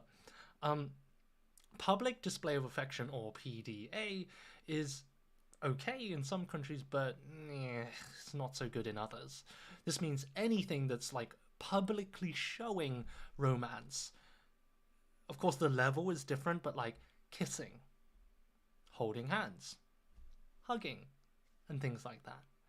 Now, I think in most countries, it's okay to hold hands. There are some countries where kissing and hugging, I think, is illegal. In Southeastern Asia, it's illegal in some countries. I think, I'm not sure. But yeah, PDA, showing affection in public, is sometimes good and bad in different countries. So that was interesting. When I went to Vietnam, I couldn't cross the road at all because of huge number of scooters. Yeah, the road rules in different countries are very different. Yeah, road safety is yeah, it can get pretty crazy sometimes, definitely. But yeah, road safety, very good. And then, oh, hi, Ogata, welcome back. And then, okay, great. So, why don't we move on? This is the last question, and probably the most difficult question we have here. Is conformity good or bad? Yeah. We as humans, we live in a group, we live in a society, but is changing your behavior to match other people, is it good or is it bad? What do you think? I do have my personal opinion on this. especially after studying psychology. But what do you guys think? Can you give me maybe some situations where conforming is good? Or maybe in another situation, it's not good? What do you think? I'm going to wait for your answers.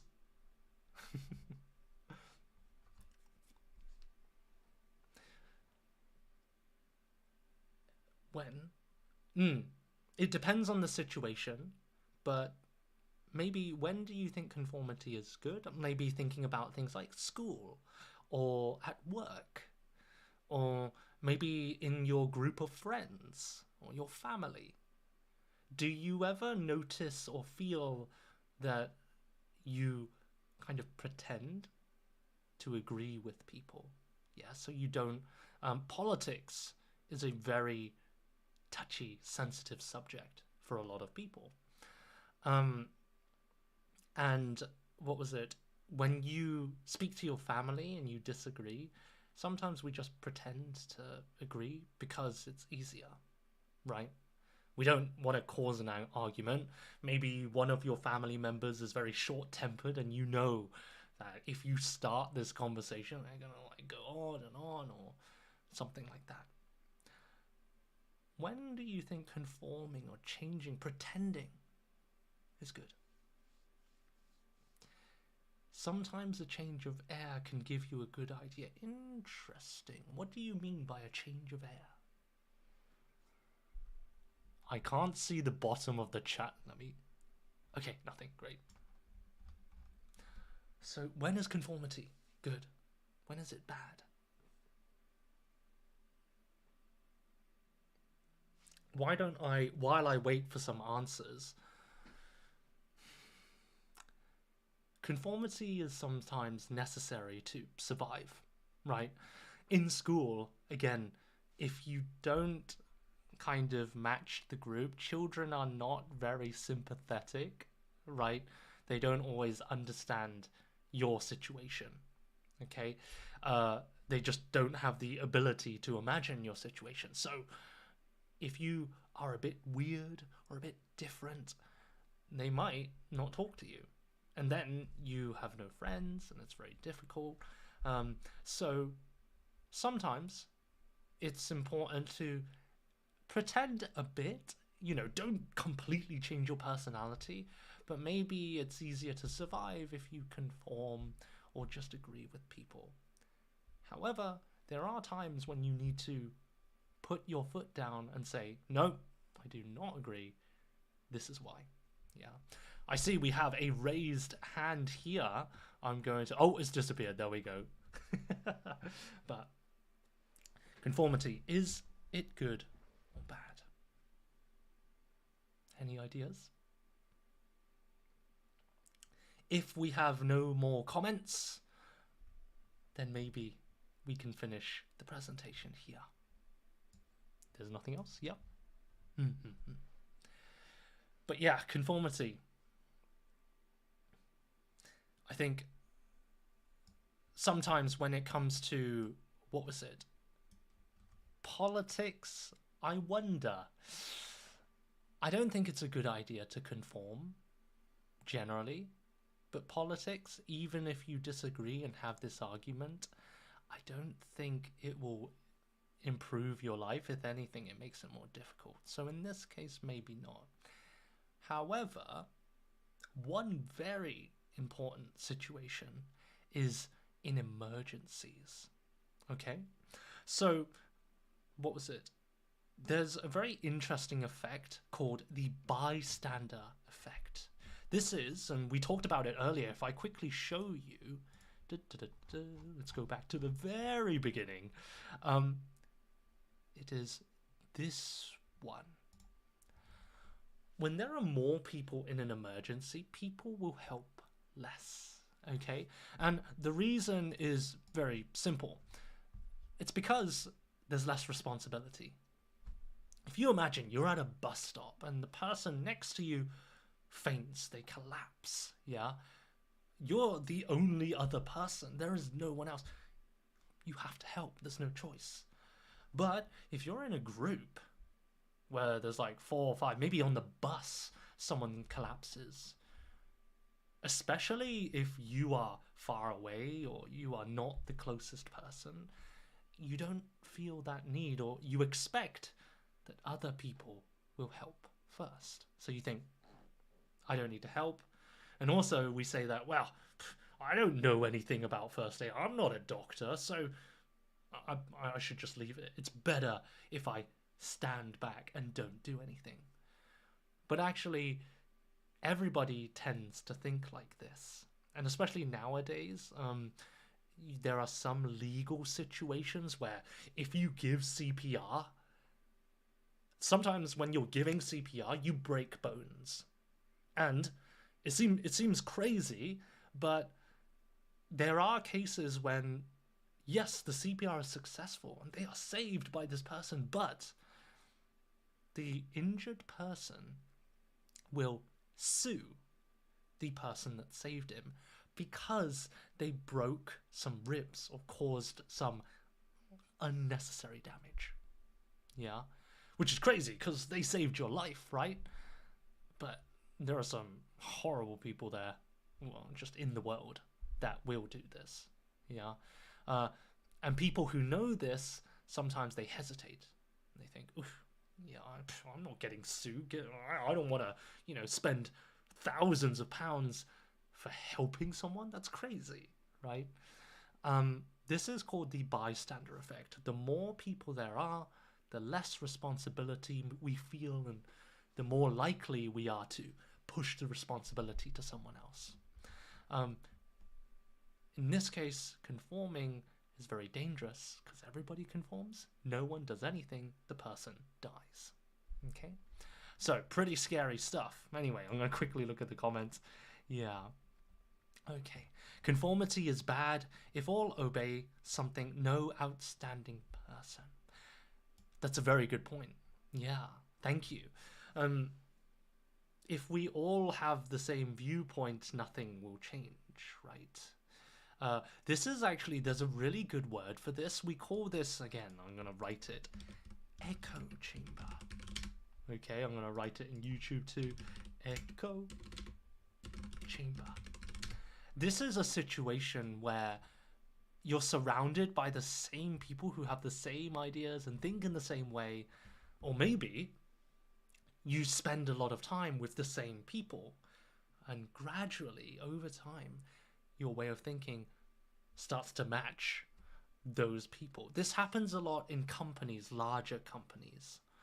But this can also, this situation where everybody in the same room has the same way of thinking, this is called an echo chamber, because the same sound or the same opinion is just bouncing around, nothing changes. Okay? All right. Oops, I spelt it wrong. Apologies. Let me write it. Echo chamber. Okay? All right, I think we will end it there. That is it.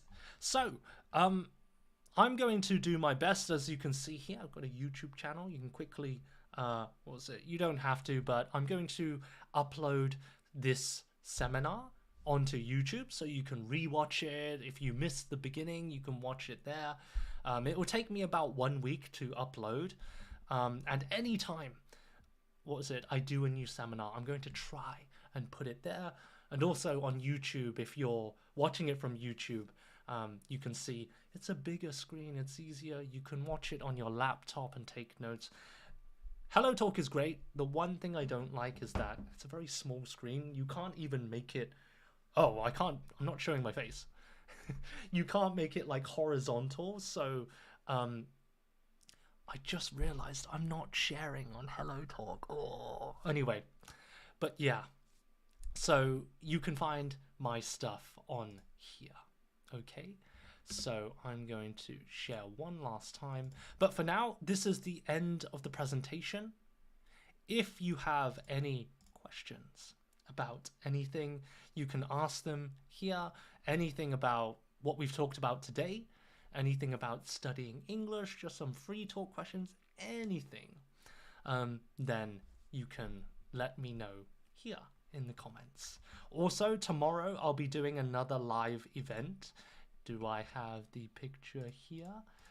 Yes, I'll show you on my screen here tomorrow at 10 a.m. UK time, where we're just going to discuss about many different topics, such as, English. What do you think about English education in schools? Life? Are you scared of dying? Culture? What do you like and dislike about your country? Yeah, we're going to have a lot of different questions prepared. You can come on stage if you're on Hello Talk here. And we're going to have a lot of notes. I'll be writing down keywords and listening to you guys. So it will be a more relaxed conversation. Okay? But thank you, 345. That was wonderful. I really appreciate that comment. Yeah. Thank you for joining. I'm surprised you're still here. I'm surprised you didn't get bored in the middle. But I'm glad you enjoyed it. And hopefully you got some nice stuff from it. So tomorrow, same thing. I'm going to be live streaming a discussion and free talk. Yeah. Similar to Yosef earlier. Yeah. You can come on stage. We can chat. I can give you some advice if you want it, and that kind of thing. Okay? Where has my window gone? Right. I'm going to stop sharing. Okay. Do we have any final questions? Thank you. I'm glad you were able to join. But yeah. Psychology, what was it? Oh, the only other announcement I'm going to make, I will also post it on my moments and things like that. I will be doing another, let's discard this. I'm going to be doing one more, what was it? Presentation or seminar on psychology. And this is related to, can you see this? I'm going to quickly show this, and then I have to go to Hello Talk and share. Give me one moment. Tools, share screen. There we go. So the next psychology seminar, I'm thinking it's not tomorrow. Ignore this date. It will be maybe next week. Again, I will update you on YouTube, on Hello Talk, but I'm thinking about doing a seminar on the horror psychology. That is the most terrible experiments that we have had in history. Yeah, to learn about human nature, we've had a lot of really scary experiments. Some that nowadays they would not be accepted. This is like ethically, morally wrong. You would be arrested if you did any of these experiments. Yeah, and we're going to talk about these 5 really fascinating experiments that are kind of scary. These people did some really terrible things. But if you're interested in psychology, maybe crime and just human behavior in general, the dark side of human behavior, then you can join for that one. Okay? I think that is about it. All right. Do we have any final questions? Or comments? Let me see. Oh, it's really difficult because I can't see the... And then I have YouTube on this side. This is a very big learning experience for me, for the YouTube side. So thank you for understanding, and I'll make sure to try and, fix it before next time. Oh, we have somebody that wants to come on stage. Okay, so we have Iman. I'm going to let you come on stage. Sounds interesting. I'd love to attend if I wasn't working overtime. Don't worry, 345. I will be, recording it and trying to upload it. Okay, so hopefully you won't miss it. You can watch it anytime on the channel, YouTube channel. I'm going to quickly let Eman come online. And thank you, Meal, it seems. Thank you, WW. I'm really happy to see you guys. Please take care. Of course, you're welcome to stay. I'm going to quickly let this guy come on stage. But thank you so much for coming. It's really nice to see you. I hope it works. Okay. Right. Is he still here? Or maybe he has disappeared. People are following me. I don't know why. Okay. More people are coming in now that the lecture's finished. This always happens. I don't know why, but maybe people just don't want to watch the seminar. I see. I understand. No, I'm joking. Right. Okay. And then it looks like this person has disappeared, so nothing from there. Okay. Right. You know what? Can I move the screen to make it easier to see? There we go. Perfect. I can see everything now. Okay. But yeah, I have a lot of exciting seminars that I'm going to do in the future about fashion. Oh, English idioms is one that was quite popular, so I'll be doing that one in the future as well. What else? Online shopping, like the psychology of online shopping, the marketing strategies that people use to trick you into buying things. That's another really interesting one. Um, and then what was it? Maybe about like technology, AI, morality, and ethics. That's quite a cool one. But yeah, I got a lot of stuff planned. But before Christmas, I think only two more. It will be the psychology one and maybe a Christmas one. Because, of course, Christmas. All right. Okay. Um, does anyone have any questions? Or does anyone want to come on stage just to chat about anything? If not, then I will end the stream soon. But I have plenty of time. If you want to chat or ask questions, then please do. Let me know. We have a raised hand. Oh, we have 3 people. Does it... I want to go in the order that people raise their hands.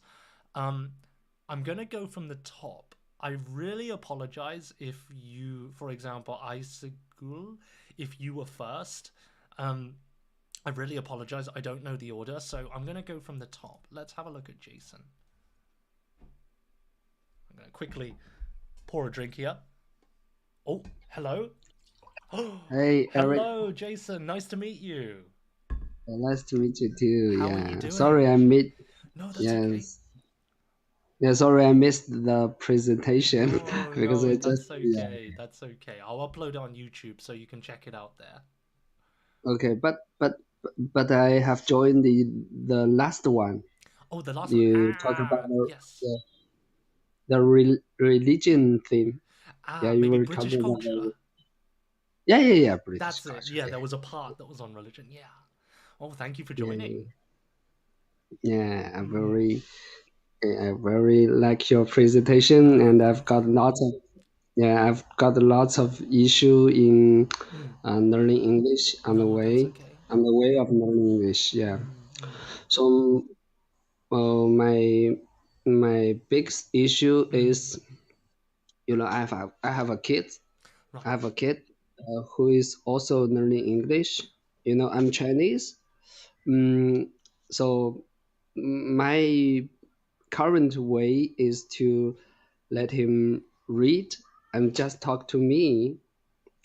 So, and he's only 7 years old.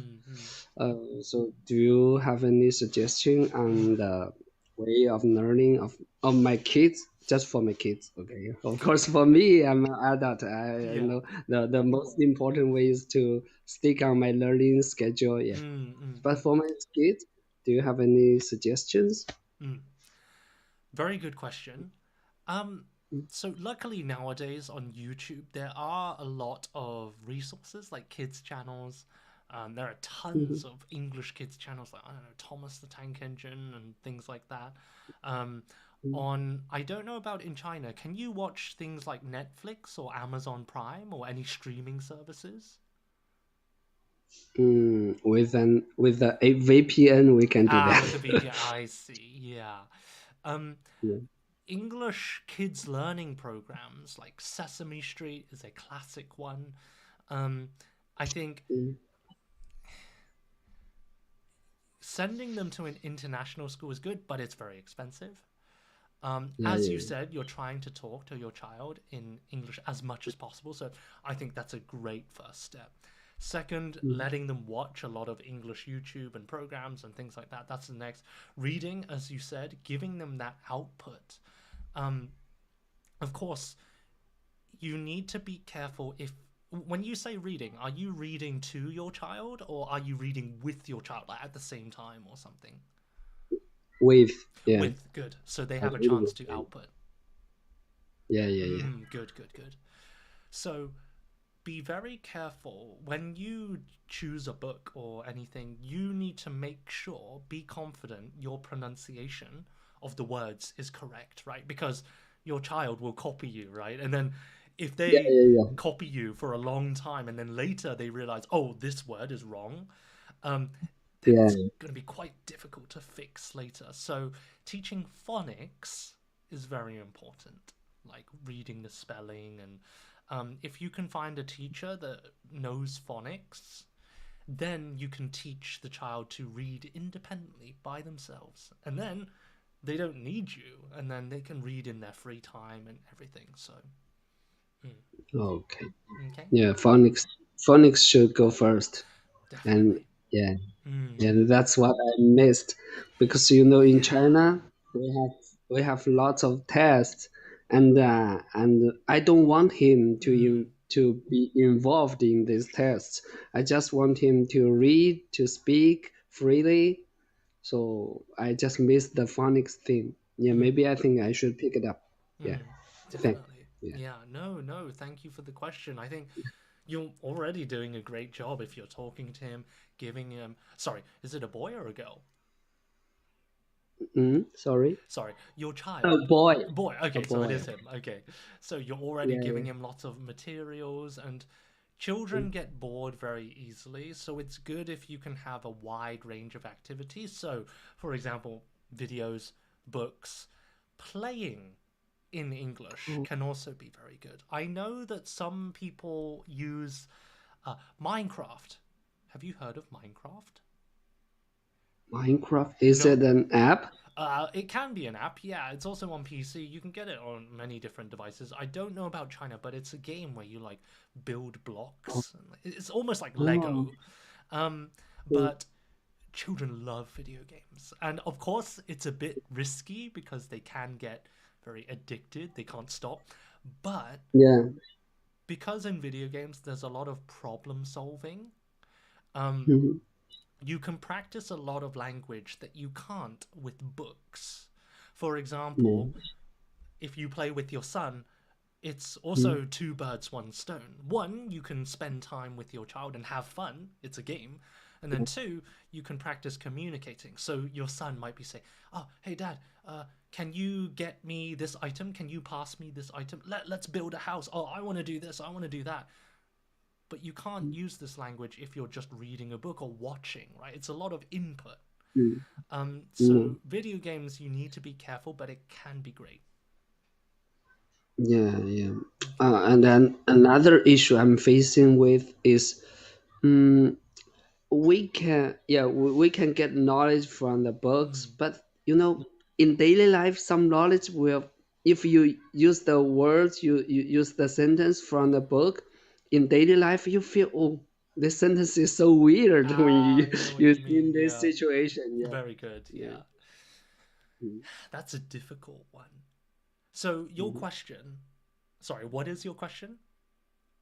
So, I mean, yeah, my purpose for teaching my son is to want him to be freely talking, to be Mm. more freely, not so just like rigid in reading books or something.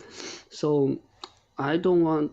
So I want to improve his English skill more freely, Mm. not so rigidly, just Yeah. following the books. Yeah, so Mm-mm. so I'm a bit confused to maybe the most important thing is to choose a good material besides the books. Mm-hmm. Definitely. Yeah. Yeah. Yeah. It's it's really tough because with the books, you also need to be careful with the genre of book. If you Mm. pick a book that's about like fantasy, like let's say Harry Mm. Potter, that's very high level, but Yeah, yeah, fantasy vocabulary is not so useful in everyday life. yeah. One series I would recommend, again, I don't know if you can buy it in China, but it's called the, what's it? Graded Readers. I often use it. It's called the, actually, maybe I can show you. Um, Mhm. Let me quickly show you. So, sorry, give me a second. I need to open this. Okay. Da, da, da, da. Okay. These are. Have you ever heard of Graded Readers? No, No. the books I'm using is RAS, What do you reading mean? from A to Z. Oh, okay, right. How old is your son, by the way? 7 years old. 7 years old. Okay, okay. And what's his level? Like, can he read beginner books? Yeah, he can read maybe some Mm-hmm. how to say that Mm. it's regular words or regular Yeah, like simple sentences, words. not Okay, so okay. complicated. Yeah, Yeah. So in this case, yeah, what a. maybe Mhm. yeah, maybe his vocabulary amount is around 2,000. So you've got the head words. You know, when you check the book level, it says you need like 2,000, 3,000 words, right? Um, Yeah. right. In that case, let me quickly share my screen. Mhm. No, not files. Um, I use this when teaching children a lot because there are a really good selection of books here. Great. Can you see my screen?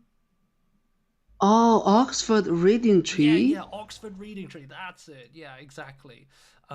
Sorry, let me put this. Yeah. So this is called the Oxford Reading Club, and I highly recommend this not only for children, but there are a lot of adult books as well. So, for example, we have here Peter Pan, a classic.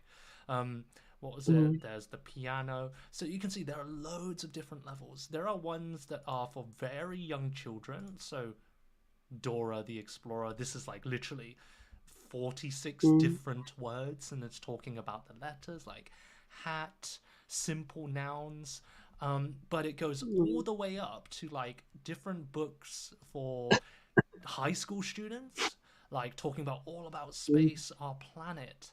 Um, and again, this will hopefully, what was it? Some of these might be difficult for their age. Like talking about space, they probably haven't studied this in school yet. Um, Mm. but this is a subscription service, so it's like I think it's like £3 per month, which is Mm. a really cheap amount. You can see here there's a 732 different books. So I Oh. highly recommend these because there's lots of different types. There's like fiction, non-fiction, fairy tales, and all of this stuff. Okay, Oh. yeah. Yeah. So that's what I recommend. Oh my gosh, it's going crazy. Okay. But yeah, okay. So Oxford Graded Thanks. Readers. Okay. Okay. Thanks. No problem. I'm not so sure whether we have access to this kind of No, that's books, but true. Yeah. I think if you just Google anything like graded readers, that means a book that's designed by level for children, right? Then you're usually okay. All right. okay. Yeah. I think for me, when I was studying Japanese, I also had, if I quickly show you 1 second, I showed this last time. These are not graded readers, but they're for younger children. If I show you here, so it's Mm-hmm. like you can see it's for fourth grade of Mm-hmm. elementary school, and very simple language, very easy, very short stories. This is my Japanese book. Um, because they're for children, they're usually quite short, and when you're a beginner level, you don't want to read yeah, something that's like super long, right? You lose focus and it gets boring. So these books are good. yeah, Mm. yeah. Okay. All right. Okay. Wonderful. In that case, did you have any other questions? There are no other people who want to come on, so if you have any other questions. Oh, very good. Yeah, yeah. Okay. Speaking of the pronunciation, Mm, you know, yeah, you just pointed out the big issue. right. If I speak with my son, Yes. and he will definitely follow me. So, but on the other hand, if I don't speak with him, True. then there is no one to speak with him. Very good So point. there is a very it's a cracked thing. So how Right. can we solve it? That is a good question.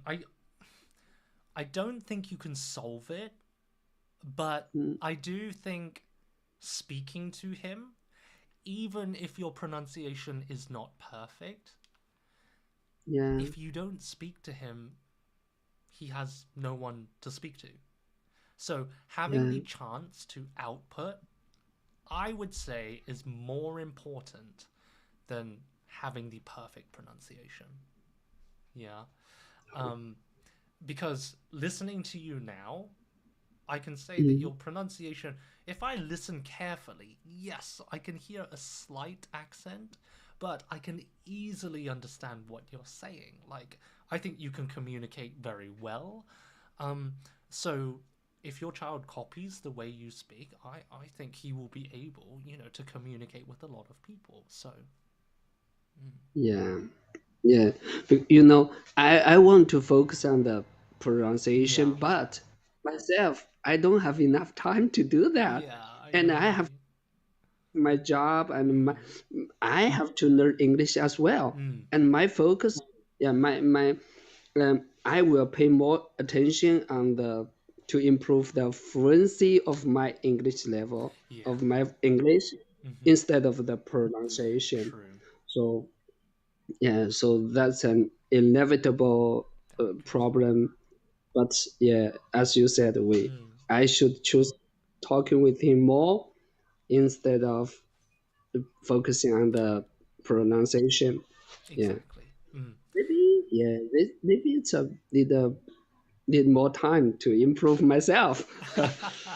Yeah, I mean, I was very impressed earlier. You used the word inevitable. It's inevitable problem. And that was a Yeah, great word to totally. use. That was very high level. So I can see you've already worked really hard on this.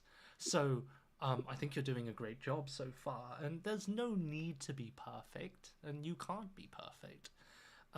So it's Yeah, just the important thing is give him many chances to speak, as you are doing, and give him a wide range of different books and maybe give him videos as well. So, mm, okay. yeah. Mm.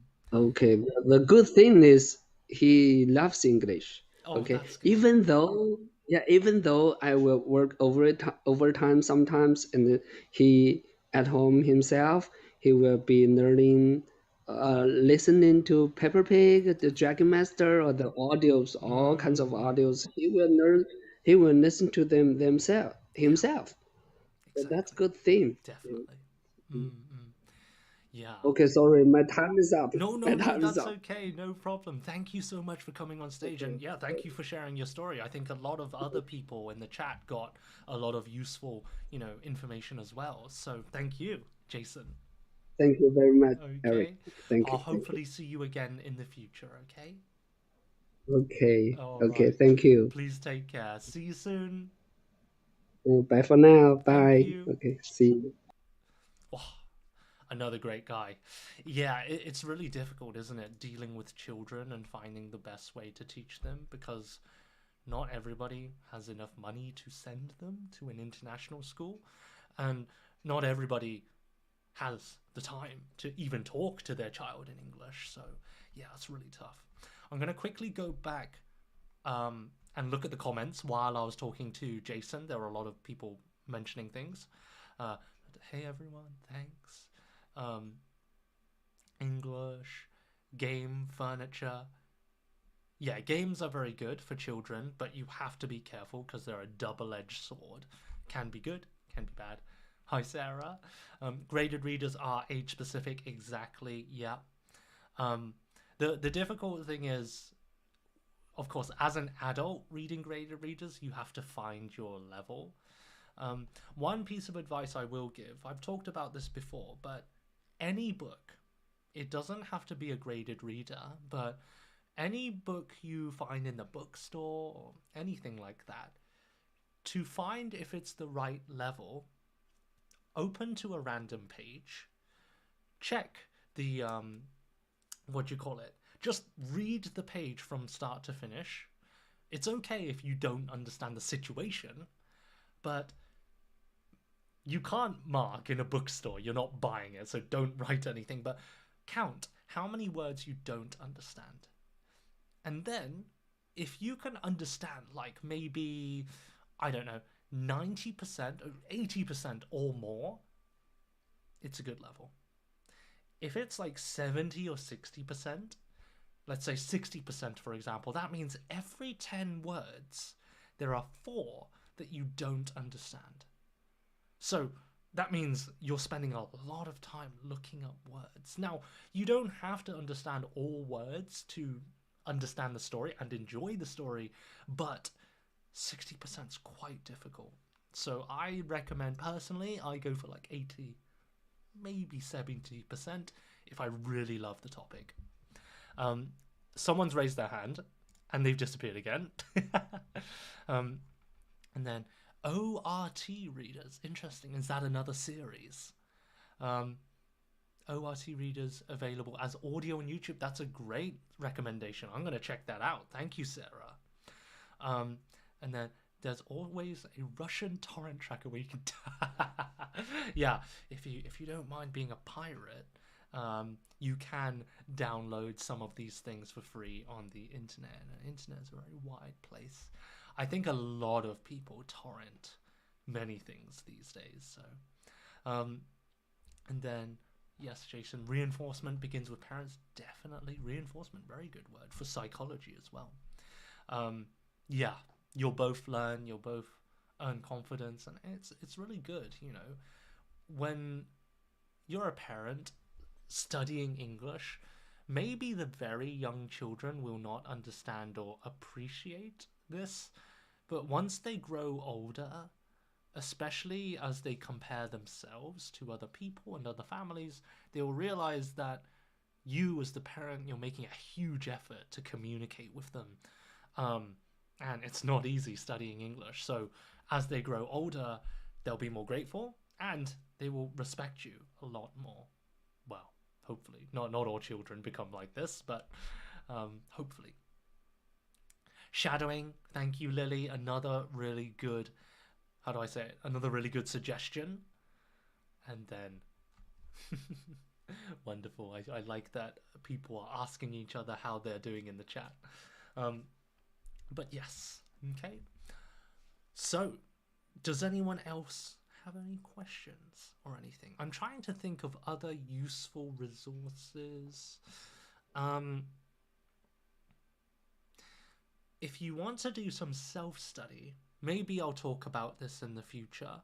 But for self-study, I really like diaries or essays, writing, you know, just choosing a random topic. Like one of the questions we talked about today, maybe, do you think conformity is good or bad?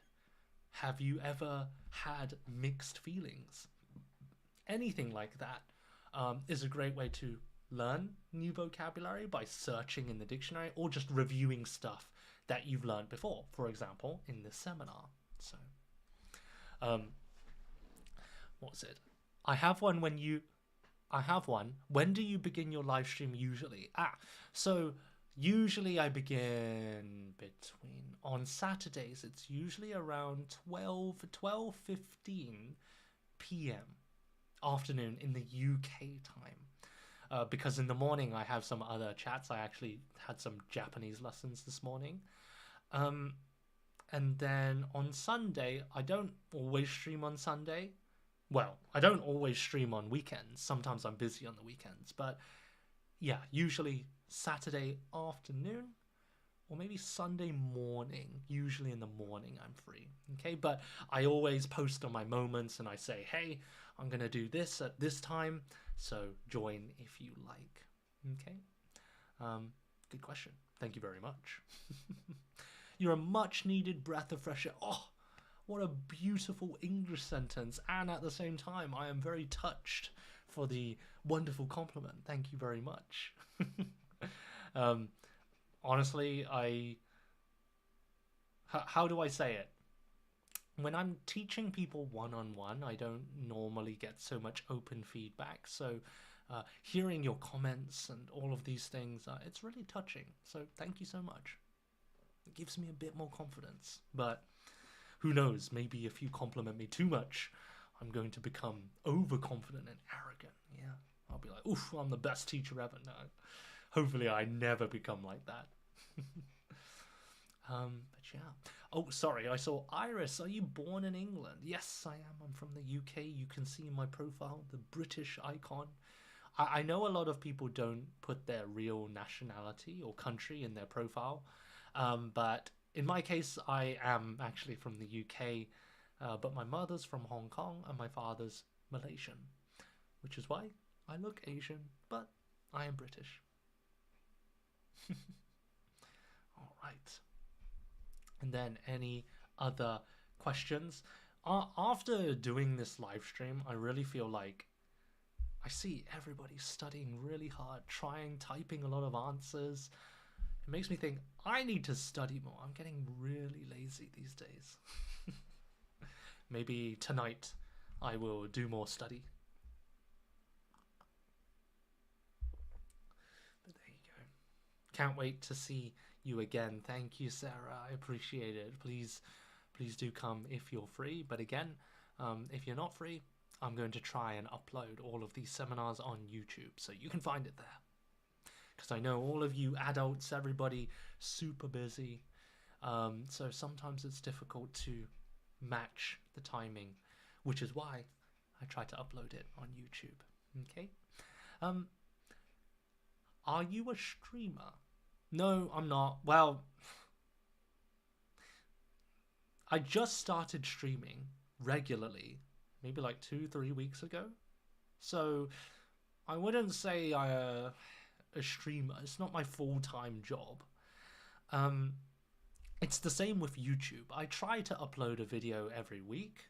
Sometimes it's just a live stream recording. Sometimes it's an actual video about culture, English grammar, common mistakes, and things like that. But I don't know if I can say I'm a YouTuber. I do spend a lot of time making videos, but I'm not very popular. I'm not very good at making videos, to be honest. So I don't like saying I'm a YouTuber, because people expect like, oof, 1 million subscribers, oh my gosh. But no, I'm a tiny fish in the big ocean, so to speak.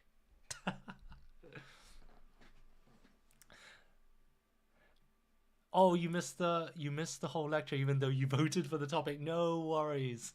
Ogata, or Alessia, I think it was. Sorry, I shouldn't say that. I should use your username because maybe you don't want people to know your name. But anyway, what was it? I'm gonna upload the recording to YouTube, hopefully sometime next week, so you can check it out there.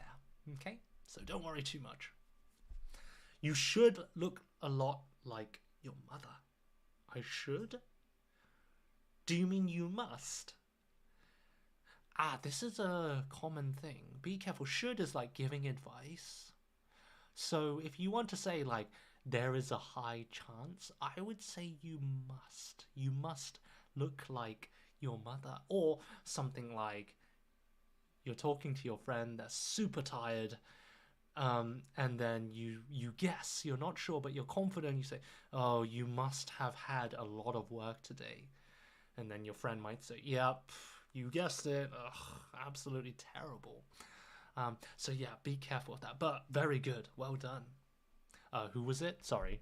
Who said that comment? Red. Thank you, Red. Your accent is good. yeah, a lot of people say this.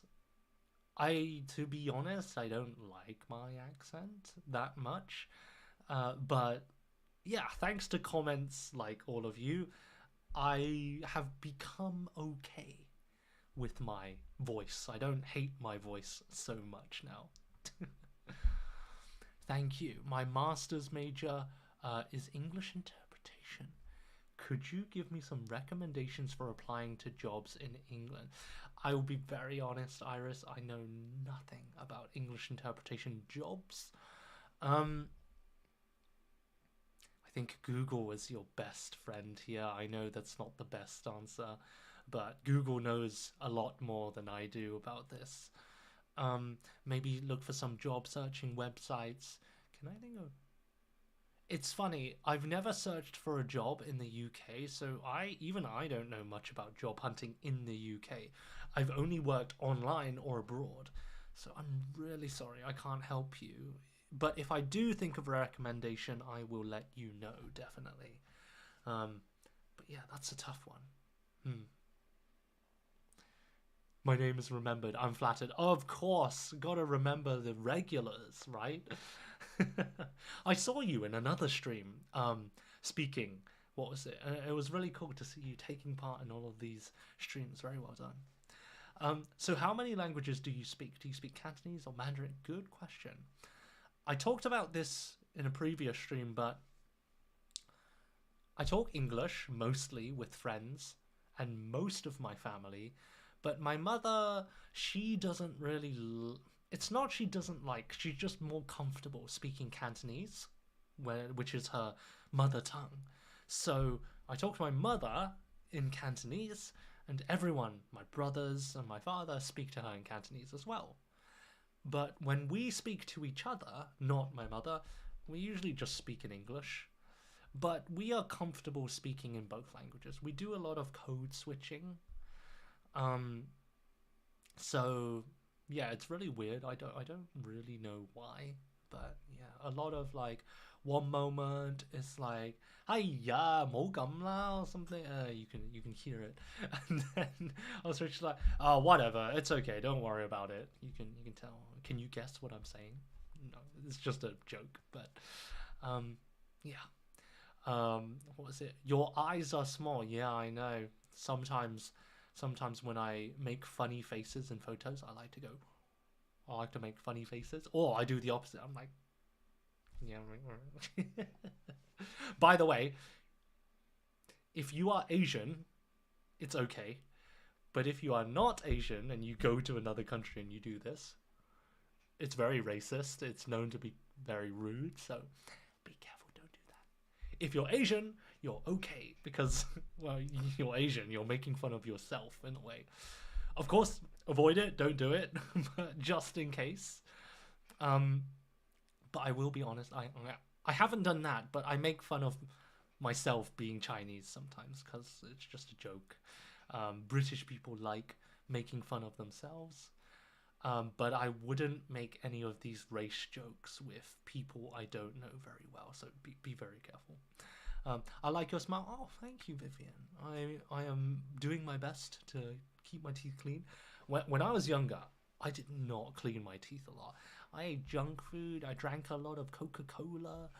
I was very bad at taking care of my teeth, and that's why maybe you can see it. Which way is it? I'm wearing. I can't see it. My camera is not high enough quality, but I'm wearing braces. This is called Invisalign. They're like invisible braces, which is why sometimes you hear when I speak my S's, they sound quite strong. It's because my teeth are in braces and they're moving, which is why if I take them off, hopefully, fingers crossed, I speak even clearer. I speak 100% naturally. But with braces, sometimes I speak like this and there's a lot of spit. It's gross. Anyway, but thank you for the compliment. All the best, and no one can talk about your eyes. That's a bad thing. Yeah, you shouldn't talk about it. To be honest, even if people make a joke about my eyes, I really don't care. Like, when I was younger, I did, but they say, sticks and stones may break your bones, but words will never hurt me. But I actually disagree with that famous saying. I think words can hurt people a lot.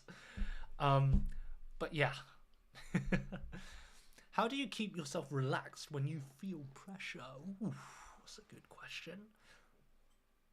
When was the last time I felt under pressure? I'm the type of person who practices a lot and prepares a lot. When I took, my psychology finals in university, I just studied a lot to prepare for the exam. When I had to do a guitar performance in front of friends at like this social event, I just practiced a lot. Like, even just a few minutes before I went on stage, I was like practicing. But it's actually, for music, I hear you shouldn't practice just before the performance because you make yourself nervous. But yeah, it depends on the situation.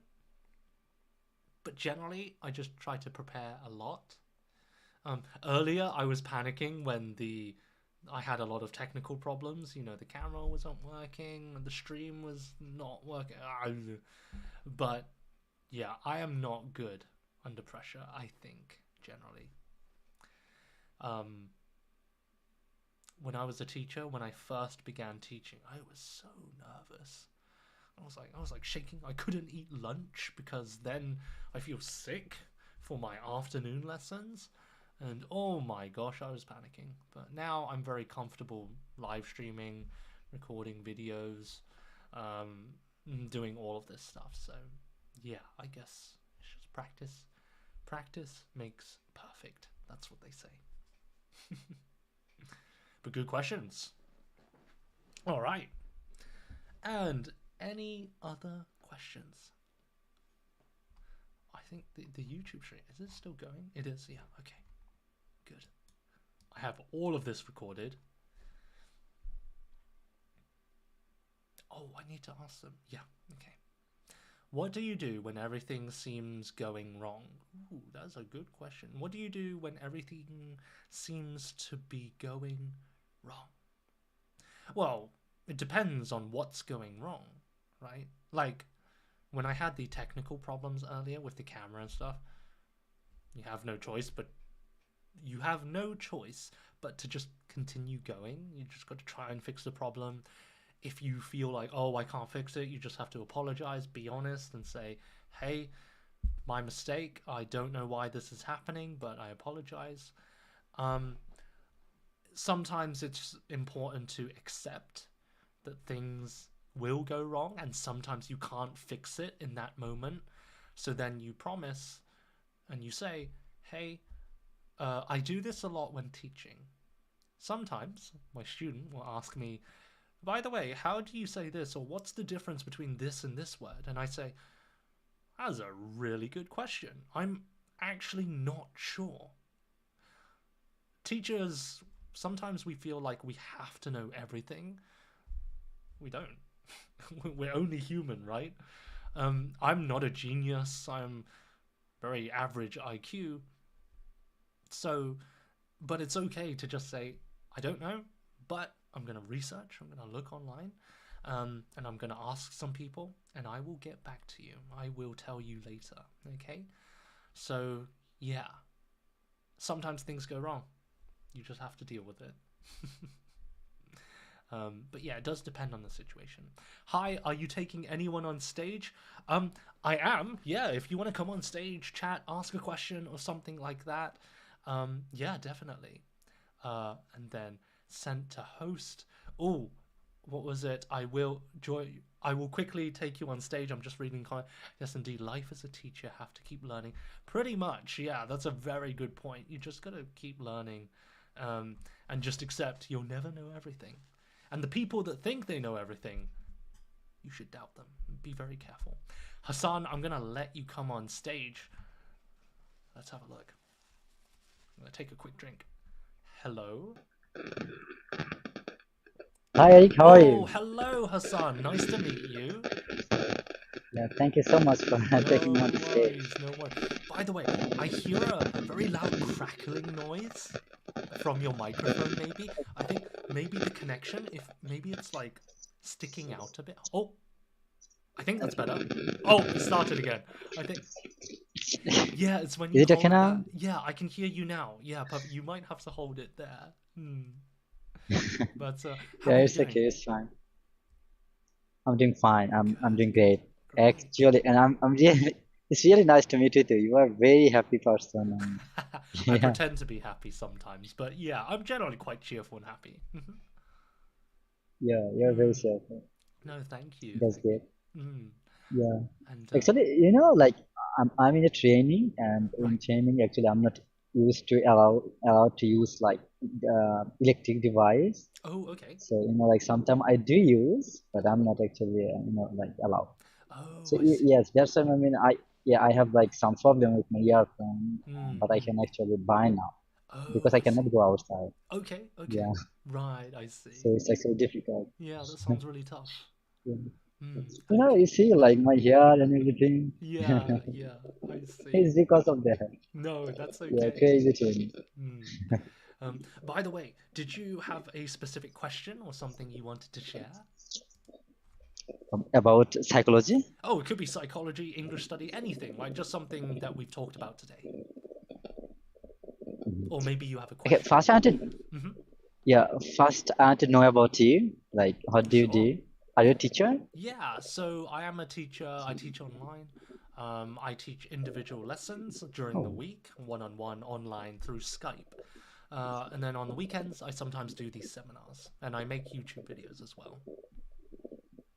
that's cool. Mm. You're doing a lot of things. Yeah, I'm trying. I'm not Okay, doing all of them well, but thank you. okay. I'm gonna ask you a very basic question. Like, That's okay. how can how can I improve English? I mean, you understand my level, right? Hmm. From this level, how can actually I improve my English comprehensively? Good question. So, based on first impressions, I don't know about like vocabulary. I'll have to test you a bit on that. But grammar, basic grammar and pronunciation sounds good. I think even though your mic quality is not the best, I can still hear you clearly. No trouble understanding natural Uh, rhythm. Really good stuff so far. Um, Let me ask you, what do you think is your weak point? I think grammar and vocabulary is still, Hmm. yeah. Hmm. And why do you think that? I think that I use basic vocabulary when making any conversation with anyone. Hmm. And I also think that my, like sentence structure is not in advanced level. It's very basic. Hmm. Hmm. I see. So, how do you think you can improve that? Because I do have a few suggestions, but I want to ask what you think. What are you trying to do improve right now? Yeah, I think that I should read grammar book and I should learn vocabularies. Mm. Yeah, I mean, Okay. easy solution, right? Yeah. Okay. And what was it? So your suggestion to yourself is to read more books. How big is your budget? Do you want to try and improve without spending any money, or are you happy to spend like money on like I don't know one conversation lesson a week, like with a private tutor or something like that? What's your budget? Yeah. For now, like I need to maybe stay here for 1 more month, and I told you like I cannot use electric device much. I see. So I'm also thinking about it will be better if I can, like learn from vocabulary book by Mm-hmm. myself. Mm, mm, Yeah, mm, that's gonna be good. Like I think that I can understand vocabularies, so yeah. that's what I was thinking. So Mm, after that, maybe yes, I'll be ready for like a private tutor or something like that. I see. The problem with books, when you say vocabulary book, is it like what was it specifically for like exam study, or is it like uh just a general vocabulary book? Yeah, general will be fine. I just want to learn English. Yeah. Because it sounds like your basic vocabulary is already pretty good. Thank you. Um, if I had to, what was it? Because again, to test you, I need to ask you specific questions. Like, for example, did you watch any of the psychology seminar that we just did? Sorry. No, No. I'm actually first year. Okay, right. What is one topic that you're really interested in? It could be psychology, politics, I don't know, food, or anything. I don't know. Nowadays I'm reading books. Yeah. Okay, but you must have an interest, right? Or a hobby or something like that. Something like that in your Yeah, free time. I like reading books. I'm reading books now, and I also like watching movies. Okay, Yeah. right. In that case, let me ask you. Psychology is fine. Yeah, psychology is fine. Psychology is fine. Yeah. So, let me ask you. You like reading books. Answer maybe in just like around 1 minute. What is your favorite book and why? Okay, it's really hard. Yeah, now I'm reading a book. Yeah. Okay. Yeah. Tell me about the book you're reading now. Yeah, now I'm reading a book. It's called *Sapiens*, The Brief History of Humankind. Yeah, by Yuval Noah Harari. I know that one. Yeah, I haven't read. I've read bits of it. Yeah. Yeah, that's an amazing book. I have read like almost 115 pages. So this book is about the like history of like when the earth was created and like, I don't know. I mean how human through the evolution they become like they came to in this kind of in this modern era where they can be capable to use like this phone and everything. So about the book is very very good. It talks about like 20,000 50 to sorry 2 million ago how we were like we was kind of like chimpanzees or something like that. Yeah, the true. book, yeah. The books also have like controversial side. It said that all the religions you believe those are actually fantasy. Those are not real. Oh, that's awesome. Yeah. And how how agricultural revolution happened and actually why did it happen? Well, the people actually like they benefited from it. Right. Before that, people was like foragers. They would hunt animal and like go different places. Yeah, definitely. Yeah, this kind of stuff. It's very awesome. very good. I'm very curious to read it. I'm gonna cut you off there. First of all, you spoke really fluently. I'll be honest, I didn't catch everything, so that might be a pronunciation issue, but I have a feeling it's your microphone. Because the words I did hear, I had no problem. Like, you're talking about hunting, chimpanzees, maybe, was it making a fire or something? I can't remember. Oh, foragers. Foragers, that was it. Thank you. Yeah.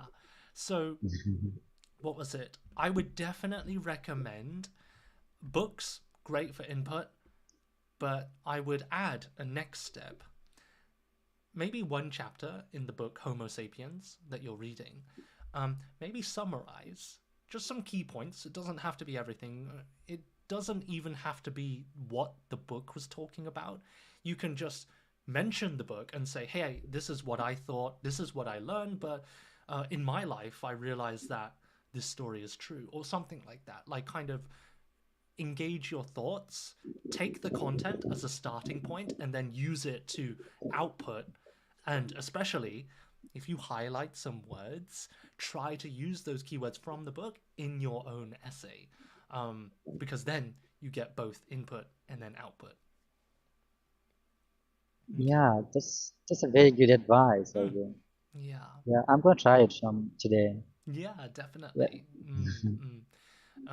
And also, even better, like, writing is not always the most fun activity to do. I know a lot of people are forced to do it in school, but that's usually, people don't like writing because they're not writing about something they're interested in. Yeah, anybody, I believe, if you're talking or writing about something that you're super fascinated by, for example, how humans have evolved and how, what was it, humans are special and different to chimpanzees and other primates, then if you can write about it and you're engaged and interested, you're going to be more motivated to review and study all of this stuff. Yeah, just chill. Yeah, okay. But great, and thank you so much for your question. Before I let another person on stage, do you have any final comments or questions? Yeah, I have a question. Yeah.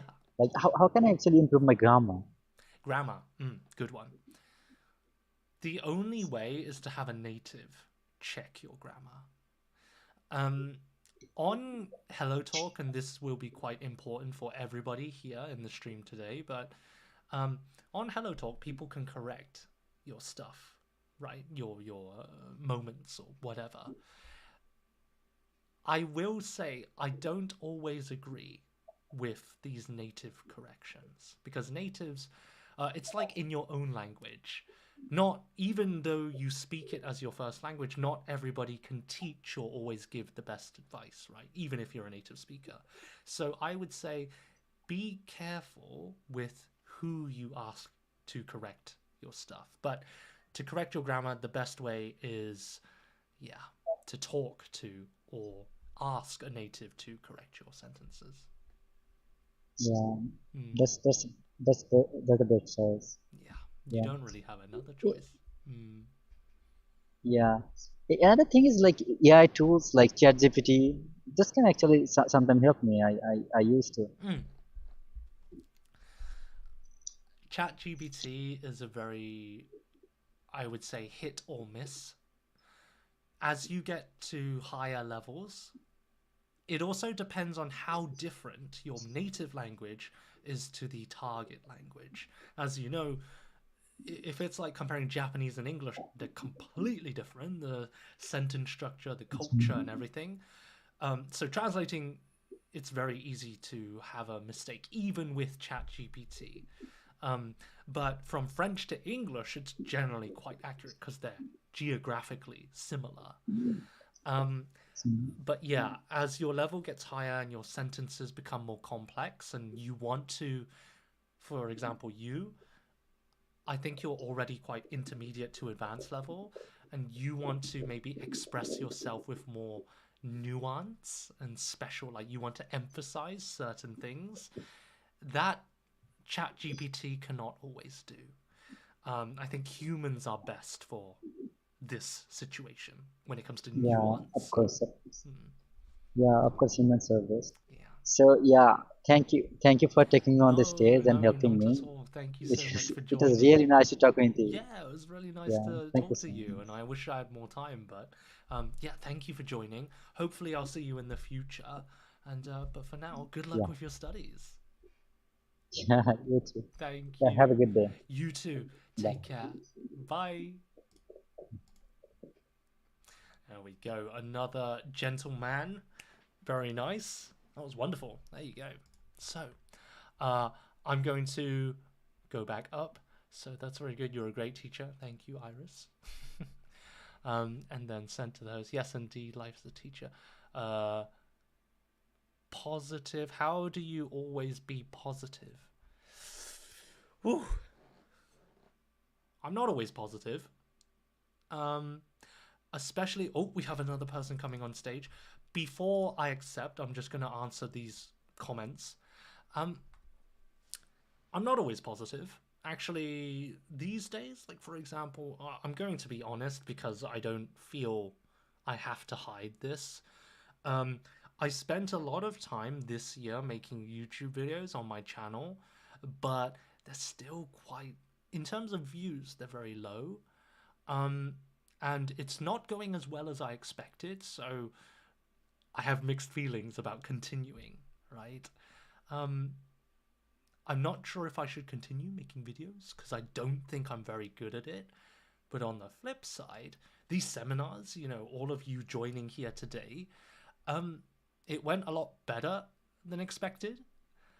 So, yeah, I think it's important to do your best, try to be positive, but do not force yourself to continue doing something that you feel like is not going to reward you later.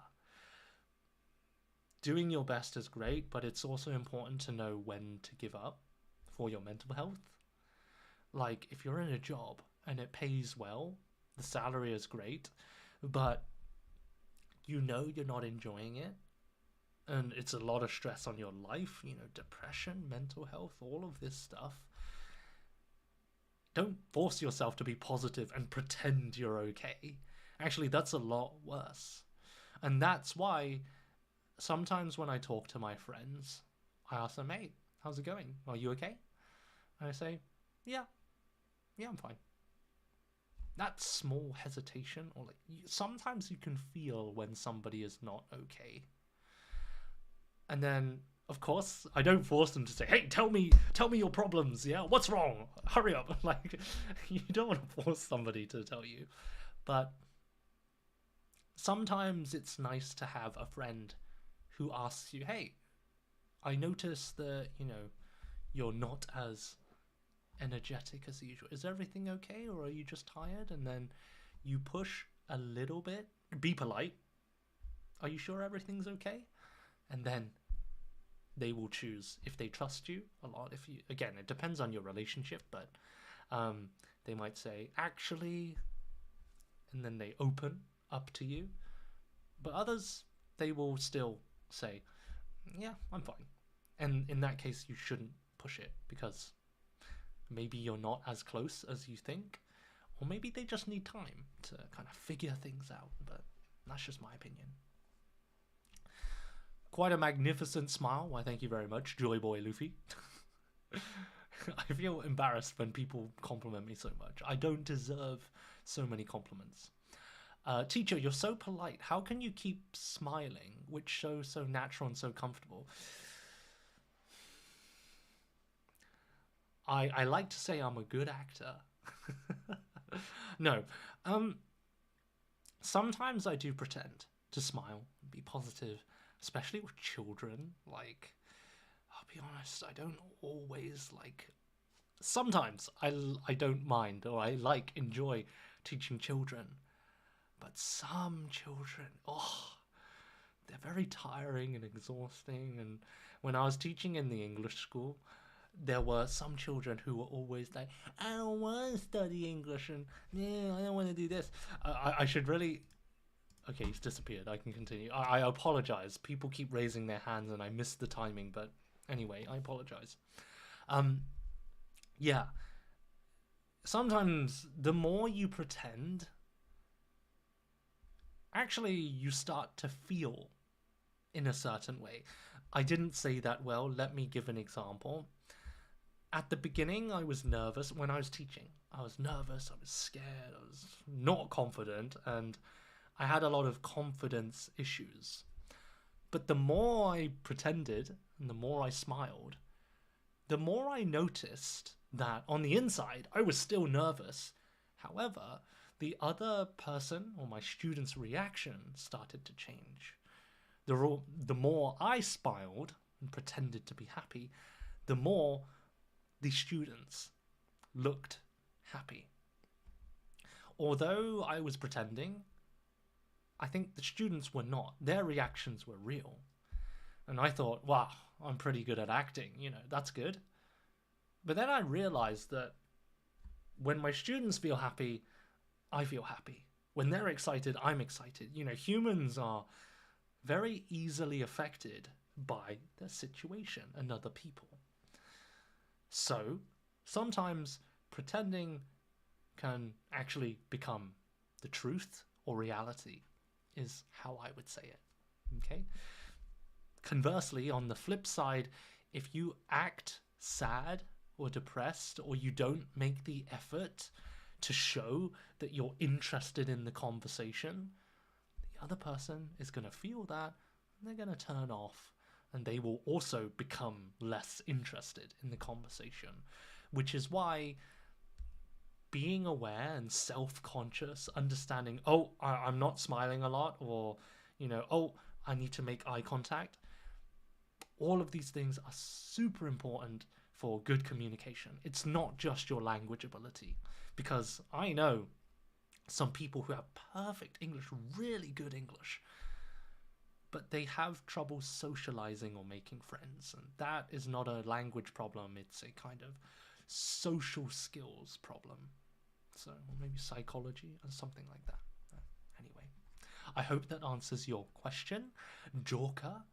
And then people sending gifts. Please don't worry about sending me gifts. I appreciate it, but I don't need gifts. Like, I actually don't know what they do.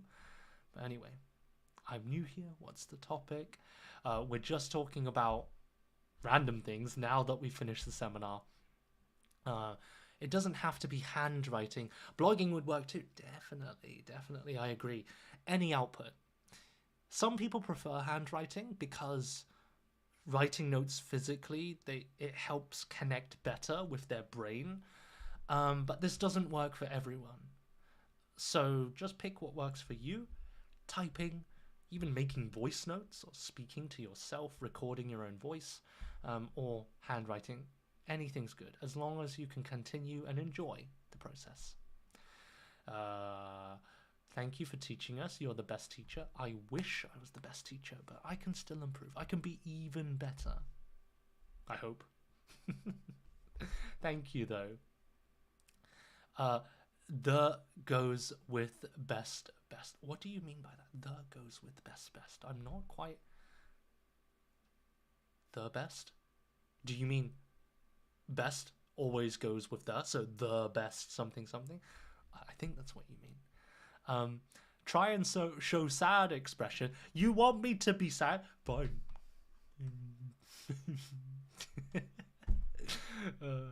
But anyway, Eric, you could hire a Filipino video editor. It's affordable if you struggle. That's a good point. I have actually been searching for a video editor, and oh my gosh, if I had a video editor, that would actually change my life. Like, I could focus more on making presentations like this. I could spend more time live streaming. I'll definitely think about that. Most of the... I've looked at Fiverr and other online sites to hire video editors, but they're generally quite expensive. But yeah, you can make masterpieces for less than $5 out. Really? That sounds unbelievable. I think you're lying. I do not believe you, but no, I'll definitely check it out. Thank you. Nice. Is nice room when you get in online? Do you mean this live stream is nice when I come online? Is that it? If so, thank you very much. Totally agree. Thank you, Iris. And then, what do you think you should be a teacher? Oh, sorry, when do you think you should be a teacher? What do you mean by this, Iris? When do you think you should be a teacher? Do you mean, when did you decide to become a teacher? Is that right? I try to speak with world people around the world, to speak on Ome TV. Oh, I've heard of that. That's quite interesting. I have thought about that. But they actually skipped me because of my bad spoken English. Yeah, it's unfortunate. But people might not be skipping you because of your bad English. It might just be some simple reason, like your microphone is not very good. It could be because they can't see your face or something like that. It might not be your spoken English. But yeah, sometimes when you speak on Ome TV, where you can't choose your partner, you meet some very rude people. So don't worry too much about it. What do I do to improve my English? Joker, it depends on your weak point. So I can't give you the advice. I need more information from you. There are different ways of improving different things, grammar, vocabulary, pronunciation. So you will have to give me more information. I think I watch tutorials or read books. Yeah, tutorials, books, seminars, all of this stuff. Just pick what you really enjoy. I see somebody raise their hand. Khan is here. Okay. Khan, I'm going to let you on stage. Just going to quickly finish this. Your voice is smooth like butter. Isn't there a song? There's a song. It's like smooth like butter. Is it Bruno Mars? No, but Bruno Mars and Rose. There's that viral song, Abatsu. Oh, I can't get the song out of my head. Like, I like the song, but I hate it when I hear the song over and over. Anyway, what's the most important skill teaching science subject to students? Suggest the most important skill to teach is the one that you're passionate about. Okay, because you can't be a good teacher if you're not passionate about it, right? And he has disappeared. I apologize. Yeah, sometimes if you want to come on stage, you might have to wait for me a little bit. Be a bit patient. I apologize. I do take some time. I do take a long time sometimes. For me, I'm still learning, balancing when to let people come on stage and then when to answer the comments, because I need to. Oh, is it BTS? That's it. Yeah, I don't listen to a lot of BTS, but they're very good. K-pop. I'm not a big fan of the, how do I say it? The song itself, but the production value, the music videos, the dancing, oof, is amazing. I really respect it. I'm more of a J-pop, J-rock guy. I want to improve it by Ome TV. What do you think about that way? Is there a better way to improve? Ome TV, pros and cons. Pros, it's free. You can speak to anyone. Cons, you can't always find a good person to speak to.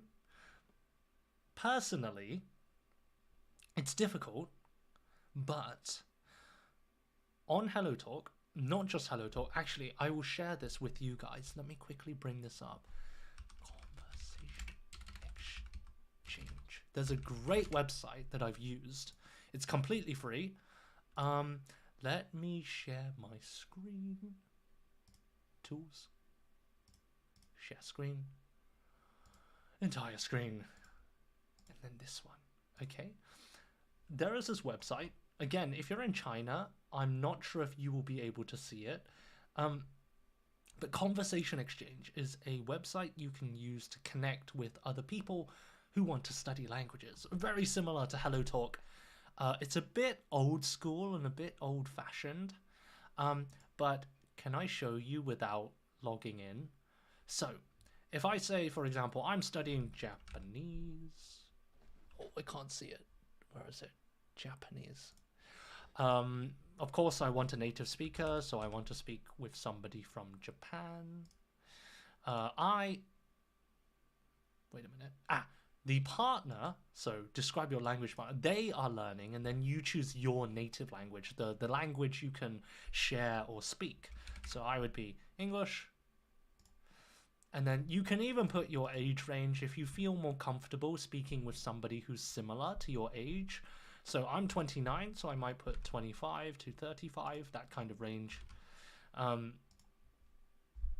Then you can find these profiles. You can find all of their basic information, where they are from, age, name, what they're interested in, and so on. Okay?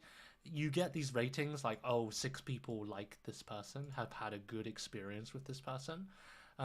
So if I want to message somebody, let's say, this person, was it Yuki, learning 10 years but want to learn more English.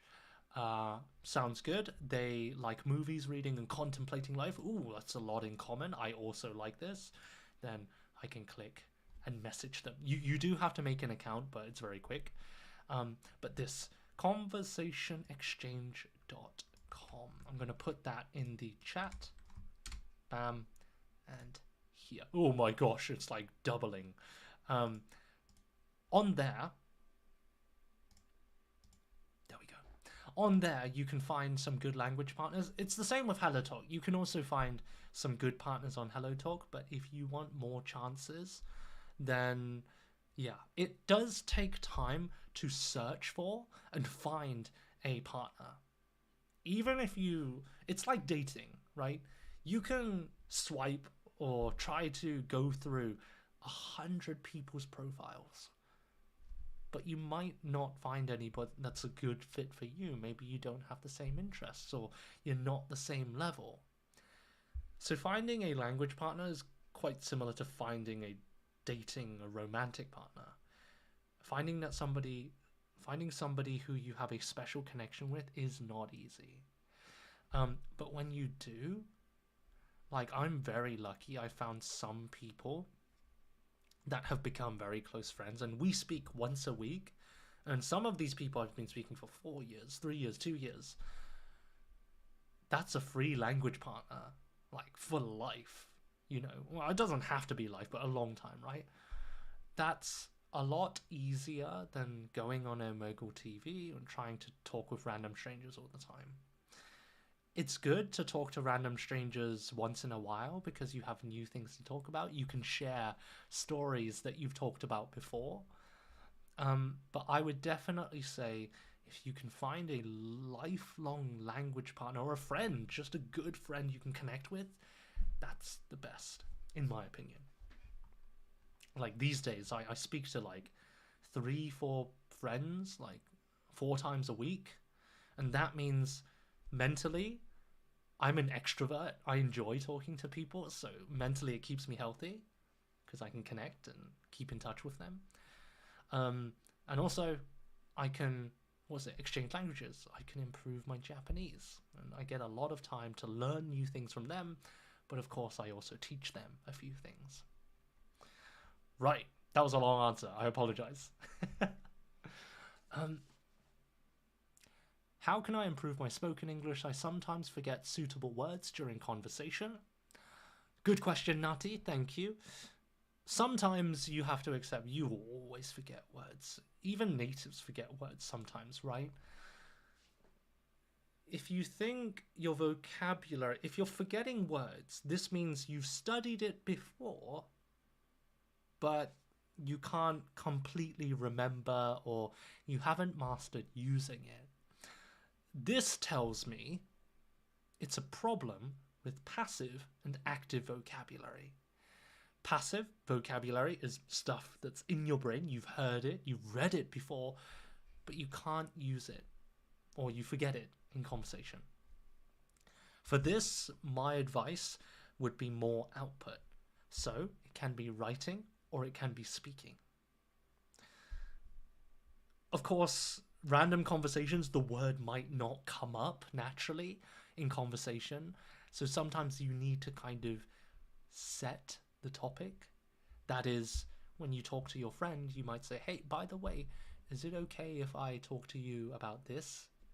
And then you say the question. I tried to answer this question. When was the last time you had mixed feelings about something? I want to use this phrase. Can I tell you a bit? Yeah. In a normal, natural conversation, we don't say that. We don't say, hey, I want to practice this phrase. Can I practice with you? But if it's a language exchange, that's perfectly fine. And you should do that because these words are not always going to come up in conversation. So output, speaking or writing. Bottle of water. Thank you, Gamsa. Are you born in America? What is the name of the website? Oh, did I not? Oh, I should stop. I should unpin the YouTube comment. The name of the website was conversationexchange.com. Sorry, I think I forgot to paste it. Okay. Were you born in America? Nope, I'm from the UK. Thank you, teacher Eric. Good website. Thank you. And then, yeah, give it a go. It takes a long time to find. Well, if you're unlucky, it can take a long time.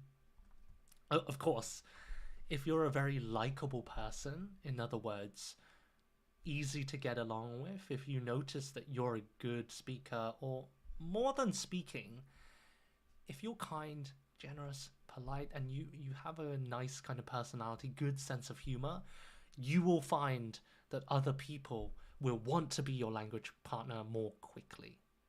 Okay? So it's important to think about, are you a good communicator? You know, am I too serious sometimes? Do I talk about myself too much? Or am I good at listening? Am I good at having or making the conversation fun? That's also important to think about if you want to find some good language partners, because no one wants to speak to somebody who always talks about themselves. So everyone. Interesting comparison. Guess I'll die alone. No, what are you talking about, Olga? You're not gonna die alone. Last time I spoke to you, when you came on stage, you were super polite. You were very easy to talk to, and you don't seem too shy. I know you said that. I think you said you were introverted, but I thought you were really easy to talk to. So don't say that. Get out of here. Okay, no, don't get out. I'm just joking. You'll be fine. But yeah, I know a lot of people feel nervous, or they're like, oh, no one wants to speak to me.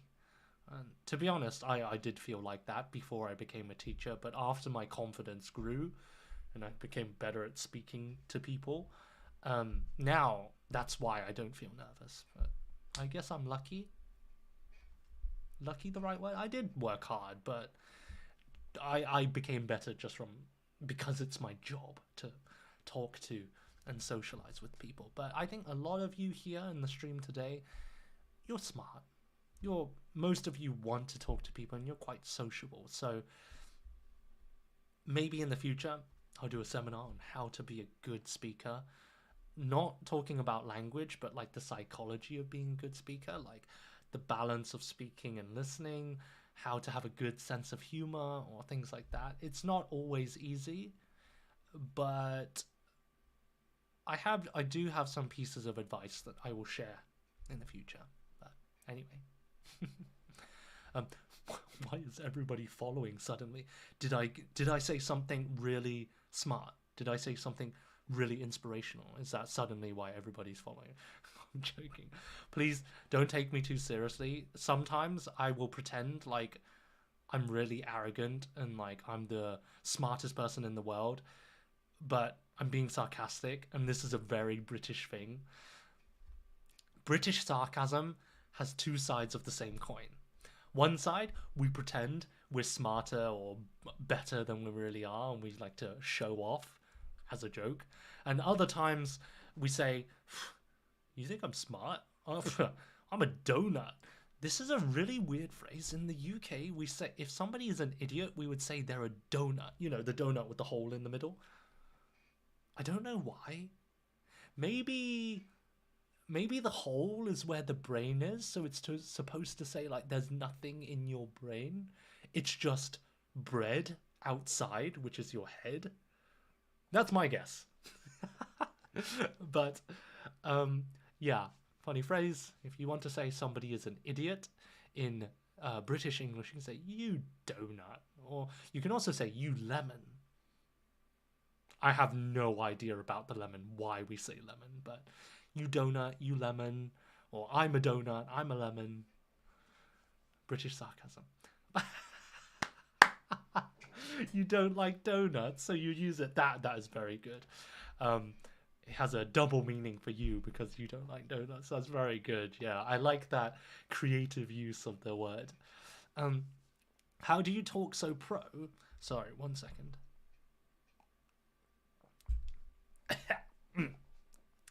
I don't think I talk that differently from other natives.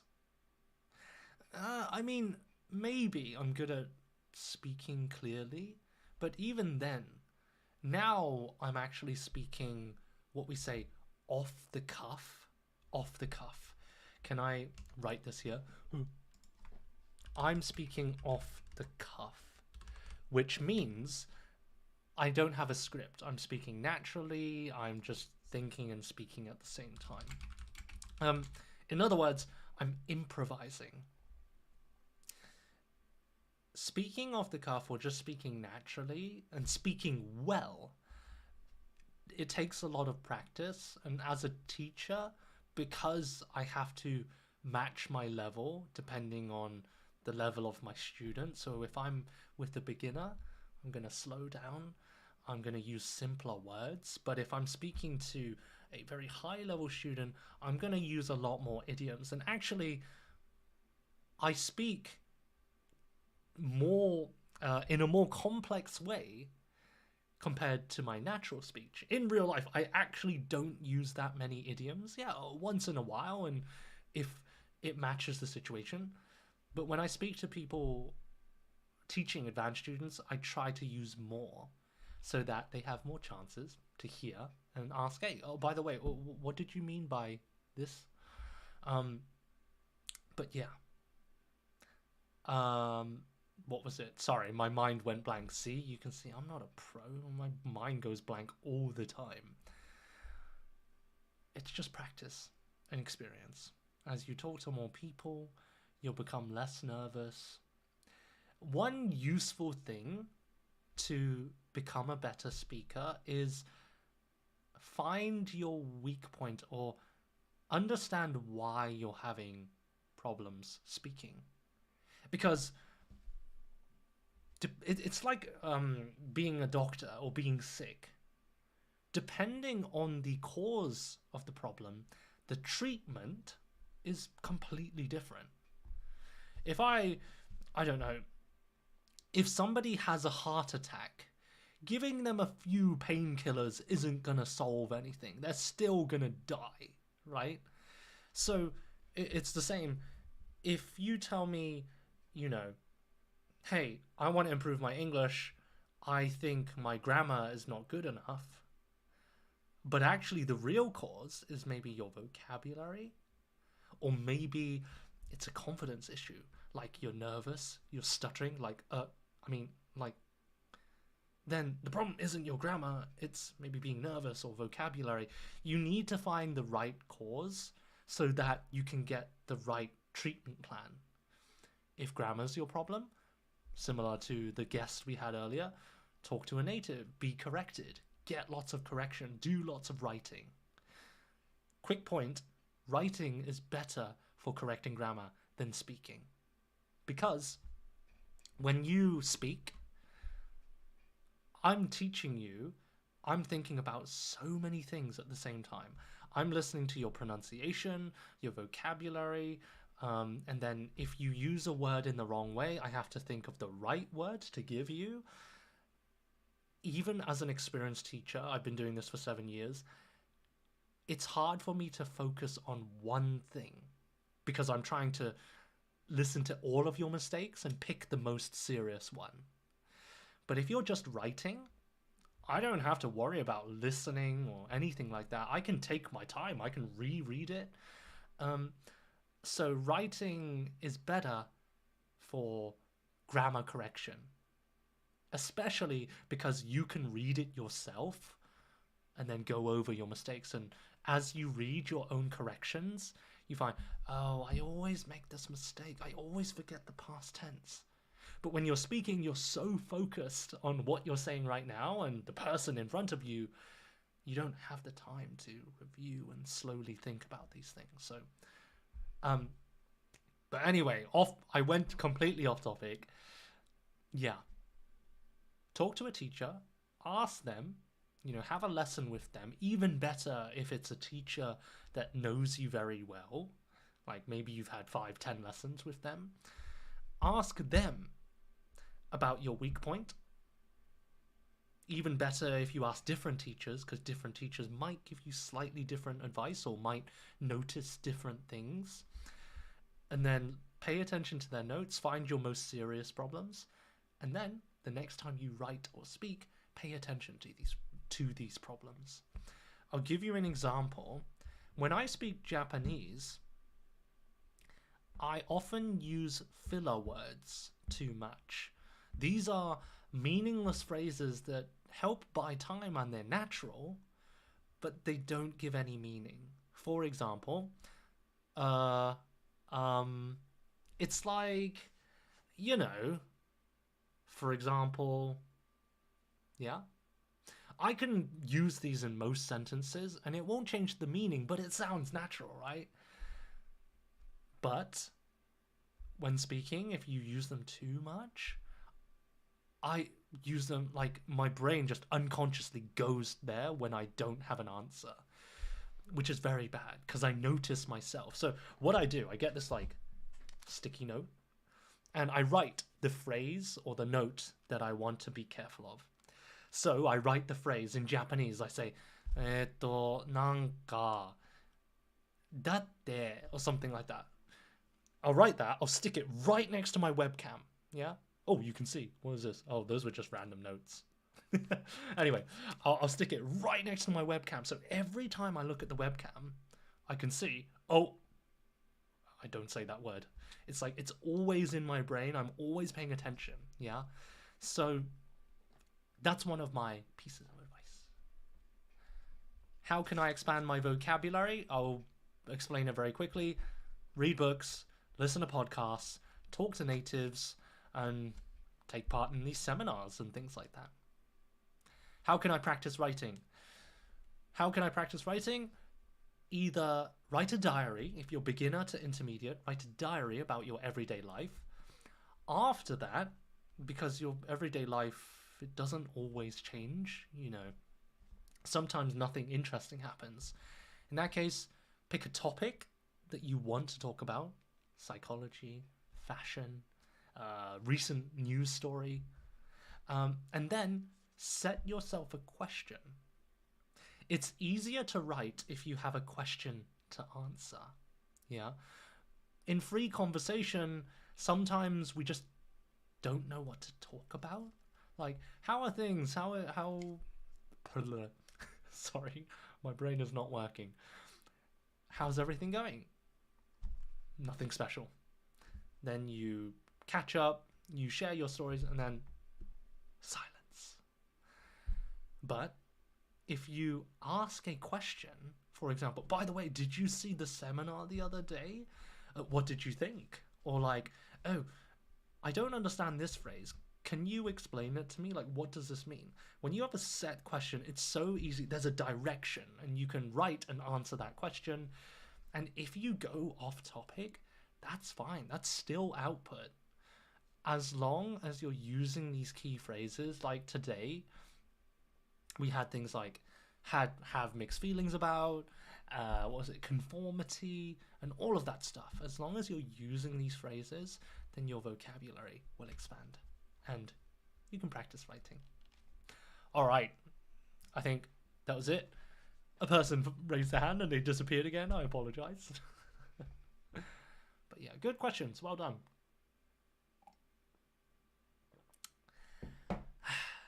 Oof, I've been talking for like 3-4 hours.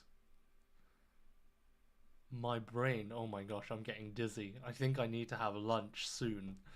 But if anybody has any more questions, keep in mind tomorrow we're going to have another free talk session discussion. Less speaking about me and more, you know, a conversation between some people who come on stage. We're going to ask you things like, what's the meaning of life? What do you like and what do you dislike about your country? We're going to do that next week. Thank you, Joy Boy. You can hear my dry voice. I need to drink more. Oh my god. This is my problem. I also get very dry lips. You can see it in my videos. I'm very self-conscious about my dry lips. I need to drink more, so I always have this chapstick. Chapstick? Yeah, that is lip balm. We say chapstick's American. Occasionally I will use American vocabulary, and my students, some of them want to learn British English, so sometimes I'll say, the other day I took out the trash, and they say, trash? I'm like, oh, I mean rubbish, you know, rubbish. So you said trash. No, I didn't. Get out of here. No, I'm joking.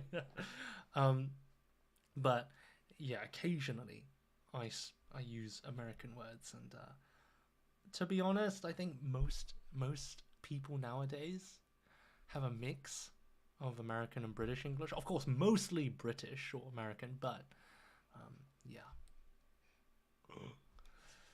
You're doing great, but make sure to take care of yourself. Thank you, Rolling. Thank you. Lip balm, use it. Yes. Chapstick, there we go.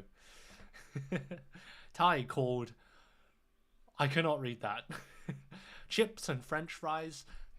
Joy Boy, do you know the difference between chips and French fries? In the UK, they're different. And if you use the wrong one in conversation, oof, you're going to get slapped. No, I'm joking. Of course, people will not slap you, but they will judge you. They will say, oof, this guy, he doesn't know. They will give you the look. Um, I'll give you a few seconds. What is the difference between chips and French fries? This is very important if you come to the UK or America. Any ideas? No? 5, 4, 3, 2, 1. Chips are a lot thicker. They're like this thick, this long. But McDonald's French fries are like, oof, they're like very thin. Sometimes they're quite dry. Sometimes there's no potato inside. It's just like a dry, crispy, and then kind of like crisps. Crisps. Sorry, my braces. It's like crisps. You know when you're biting crisps and then, especially if they're hard crisps. By the way, sorry for people who are studying American English. Potato chips. Crisps. Do I have any here? Oh, I have some. There, give me a second. So like, sometimes between lessons I like to snack on some Doritos, and then you have these like crisps or chips. Are these chips? These are Mexican, so I don't even know. Anyway, it's like when you're eating, normally you eat it horizontally, like sideways. Sometimes you like bite down and then like this hits the roof of your mouth and you're like, ah! So sometimes I get what you call, when you bite the inside of your mouth, or maybe when you're eating something dry or sharp and you damage the inside of your mouth, often you'll get this small like lump. This is called an ulcer. Okay, I actually kind of have one now because of my braces. There's a lot of like friction as my teeth are moving, and the okay, you don't want to see this, it's gross. Anyway, things are moving, there's a lot of friction rubbing together, so sometimes when your body is healing the inside of your mouth, you get an ulcer. Let me write that. There was a cracking sound, I think. Yeah, that was the sound of the elastic band in my mouth. Ulcer. If you have a dry mouth, if you don't use mouthwash, if you're eating a lot of potato chips and things like that, sorry, crisps, you might get an ulcer. You might get an ulcer. Sometimes when I talk to my students, I'm like, how are you doing today? And they say, hey, Eric, what is wrong? I might say, sorry, I have an ulcer, so I can't speak properly. But anyway, chopsticks. I don't understand the context. What do you mean, chopsticks? Chopsticks. Sometimes, when I'm working or playing games, I like to use chopsticks to grab these chips. Crisps! See, I'm becoming more American as we speak. Anyway, it's not a bad thing, but because they've got the like powder on the potato crisps, I use chopsticks to, how do I say it? Yeah, grab and eat the crisps. So, okay, in my defense, these are technically tortilla chips. So chips is correct. But then I was talking about crisps and potato chips. Yeah, chips is okay. Yeah, I'm not going crazy. Yeah, I obviously need to eat something because my brain cells are like dying. Okay, sounds painful. It is painful, yeah. But I'm used to it. Crisps, sprinkle, chips. Sprinkle salt and spices. Yeah, sometimes people like to add a bit of extra seasoning to the potato chips, tortilla chips, crisps, whatever. I give up. I'm making too many mistakes. But yeah, do you guys, I mean, in your countries, are crisps or potato chips popular? Because of course, one interesting thing about going to different countries is that different countries have different snacks. In the UK, common snacks are crisps, pork pies. Are pies a snack? I'm not sure about that.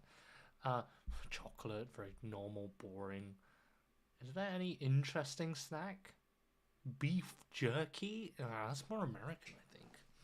But, for example, in Japan, You have like mochi, daifuku, taiyaki. Oh, so many good desserts. Oh, I love it.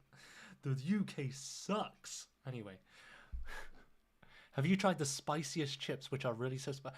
I've heard of these kind of one chip challenge where they have these like the ghost chili pepper, the spiciest pepper in the world, and they put the seasoning on the chip, and it's just one in a packet. No, thank you.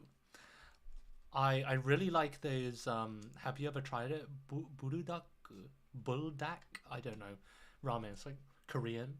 It's a black packaging, sometimes pink. And there's this like chicken that's like shooting fire out of its mouth. I really like that, but even that's a bit. I can drink it with milk. It's a boycott stuff. What do you mean?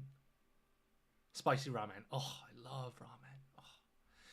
I'm the type of person, I don't like just plain boring ramen. I gotta have some special, how do I say it, toppings on my ramen. I gotta have spring onions. I gotta have fish balls, very popular in Hong Kong. Fish balls, which are, well, like meatballs but made of fish. Sometimes there's a filling. Yeah, lots of spring onions, bean sprouts, lots of veggies, maybe some meat. If I have some leftover beef, chicken, or pork, I'll put that in there. And if it's spicy, I'll put a bit of American cheese because it melts and mixes with the sauce and it becomes almost like a carbonara. Oh, what's the word? It's like chef's kiss. Oh, wonderful. Anyway. Udon noodles, spicy and hot, yum yum. Spicy udon, that's not a common combination, but I love udon. Udon's, I can't decide, normal ramen noodles or udon, which one's better? I have to say ramen is more nostalgic, but I really like the chewy texture of udon. So ramen first, udon second, maybe Taiwanese pho? Is pho Taiwanese? Or is it Thai? I always mix these, Taiwanese and Thai. I apologize if you're from Taiwan or Thailand. But pho, oh, pho is amazing. What's up? Oh, Jackie Chan, a famous celebrity. I've always liked Jackie Chan. It's too hard to pick, right? Recently I've always been that doesn't make sense. Oh my god. Recently I've been really into Indian curry. I apologize, I hated Indian curry before, probably because the strong tomato taste of some curries was too strong for me, and the spice maybe, but now, I love it. It's like I can't live without it, especially if there's a cheese naan. Oh my gosh. In school, my nickname was Cheese Boy because I just love cheese. Yeah. In the school cafeteria, you have it's like a buffet. You can choose your salad, but the main dish, the people would serve you and give you the main dish. But the salad bar, you could pick. And I always had, like, I would have a salad with some dressing, some lettuce, onions, but more than green, most of my salad was yellow because it was mostly cheese. It was like 30% salad and like 70% cheese, maybe 5% dressing, 105%. Anyway, but I was crazy about cheese. Anyway, but yeah. So, have you ever tried butter chicken? Love butter chicken. Butter chicken's good. I also like mushroom bhaji. I didn't pronounce that right, did I? Anyway. Oh no, you're hungry at midnight? Oh no. I'm sorry. But one day we should do a seminar on food and the best, or maybe the most interesting foods in the world. Because there are a lot of foods that sound really cool and interesting, but I would never eat it. Like, I don't know if you've heard of balut. Is it from the Philippines? Maybe, I don't know. But I cannot because it's a half-developed chicken, you can see the shape of the baby. Like, oh. If you don't know what balut is, do not Google it. It's gross. No, I feel bad. I shouldn't say gross because it's a important food to a culture, so I won't say it's gross. It's just not my cup of tea. Cheesy boy, kawaii, kawaiiku boku wa otoko nanda. Anyway, after eating that much cheese, you didn't get fat. There, I get that a lot. Like, my family own a restaurant, fast food place. So I have many chances to have fast food, especially if there's like leftovers. So a lot of my friends, they ask you, Eric, you live in a fast food place. So why aren't you fat? And I say, I don't know. It's a mystery. And sometimes I do eat fast food, but it's like, if you work in a chocolate factory 5 days a week, you get sick of chocolate, right? So for me, yeah, once in a while I might have fast food, but I rarely have fast food from my family's business, unless I'm really lazy. I see a raised hand, disappeared again. Apologies. Butter chicken. Fried rice is best, be it Indian, Chinese, Korean, Indian. Oh, fried rice sounds good. I'm interested to see how different countries do fried rice, right? Because Malaysia also has a kind of special fried rice. I don't know if you know Uncle Roger. He's famous for his fried rice gimmick. For me, my mother actually cooks a lot of fried rice. We actually sell it at our restaurant. But for me, normal fried rice gets a bit boring. So sometimes, okay, this is gonna sound crazy, okay, but please do not hate me. Do not complain at me or say I'm weird. No, actually, you can say I'm weird. I am weird. We add curry sauce with rice. Now, curry sauce, in the UK, we have a special thing called chip shop curry sauce. It's like this powder. It's definitely not Indian curry sauce. It's savory, it's creamy, a little tomatoey, salty, savory. I really don't know how to explain it. But people often dip chips with or into the curry sauce. But also some people add curry sauce on top. I just bit myself. I'm gonna get an ulcer now. I just bit my tongue. Oh my gosh.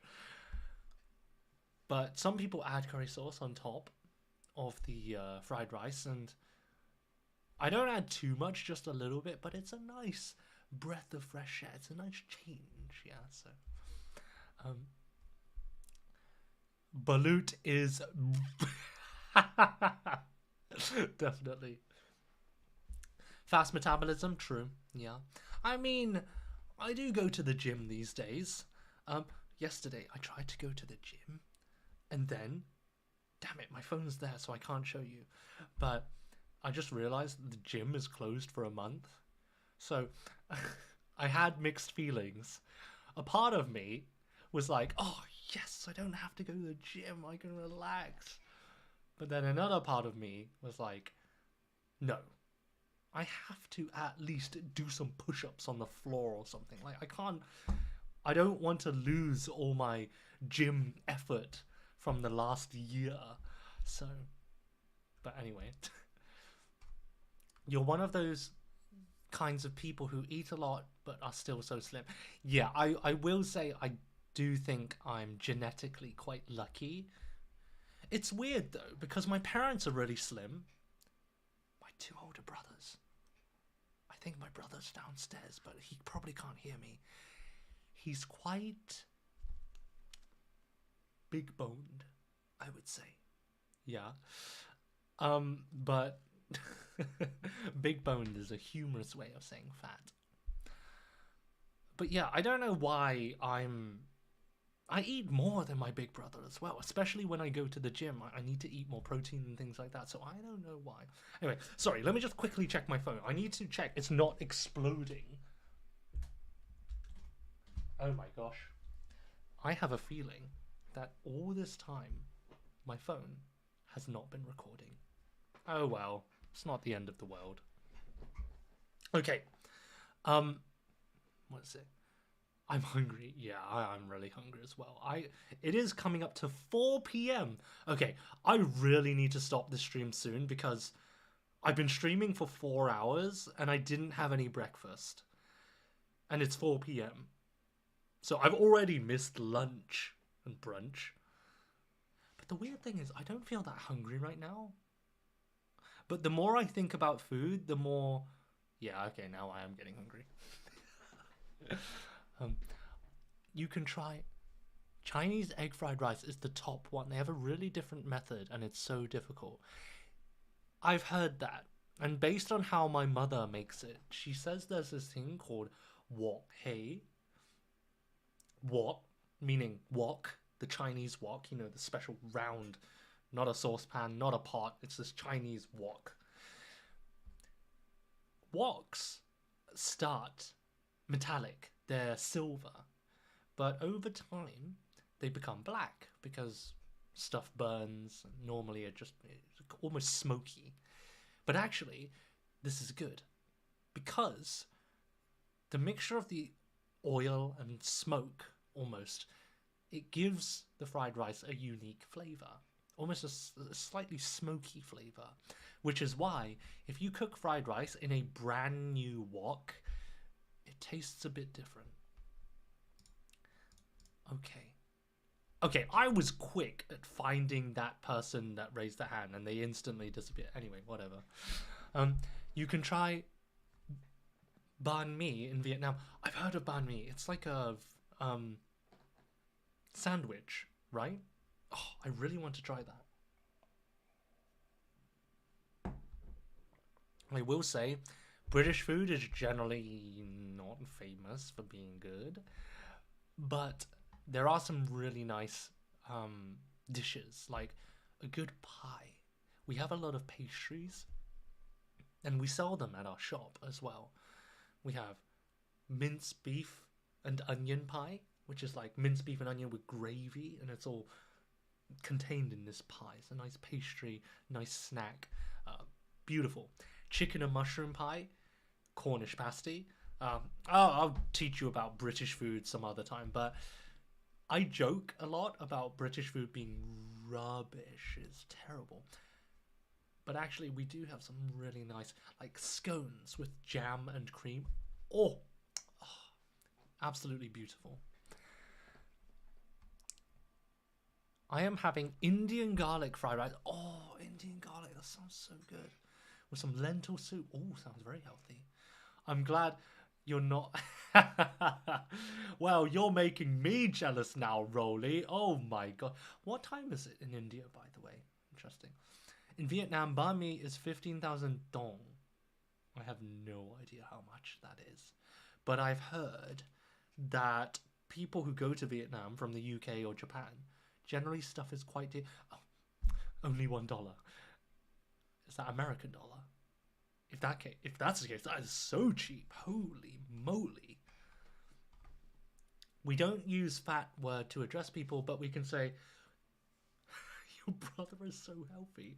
So you just say the opposite of what you mean, which is kind of similar to British sarcasm, I guess.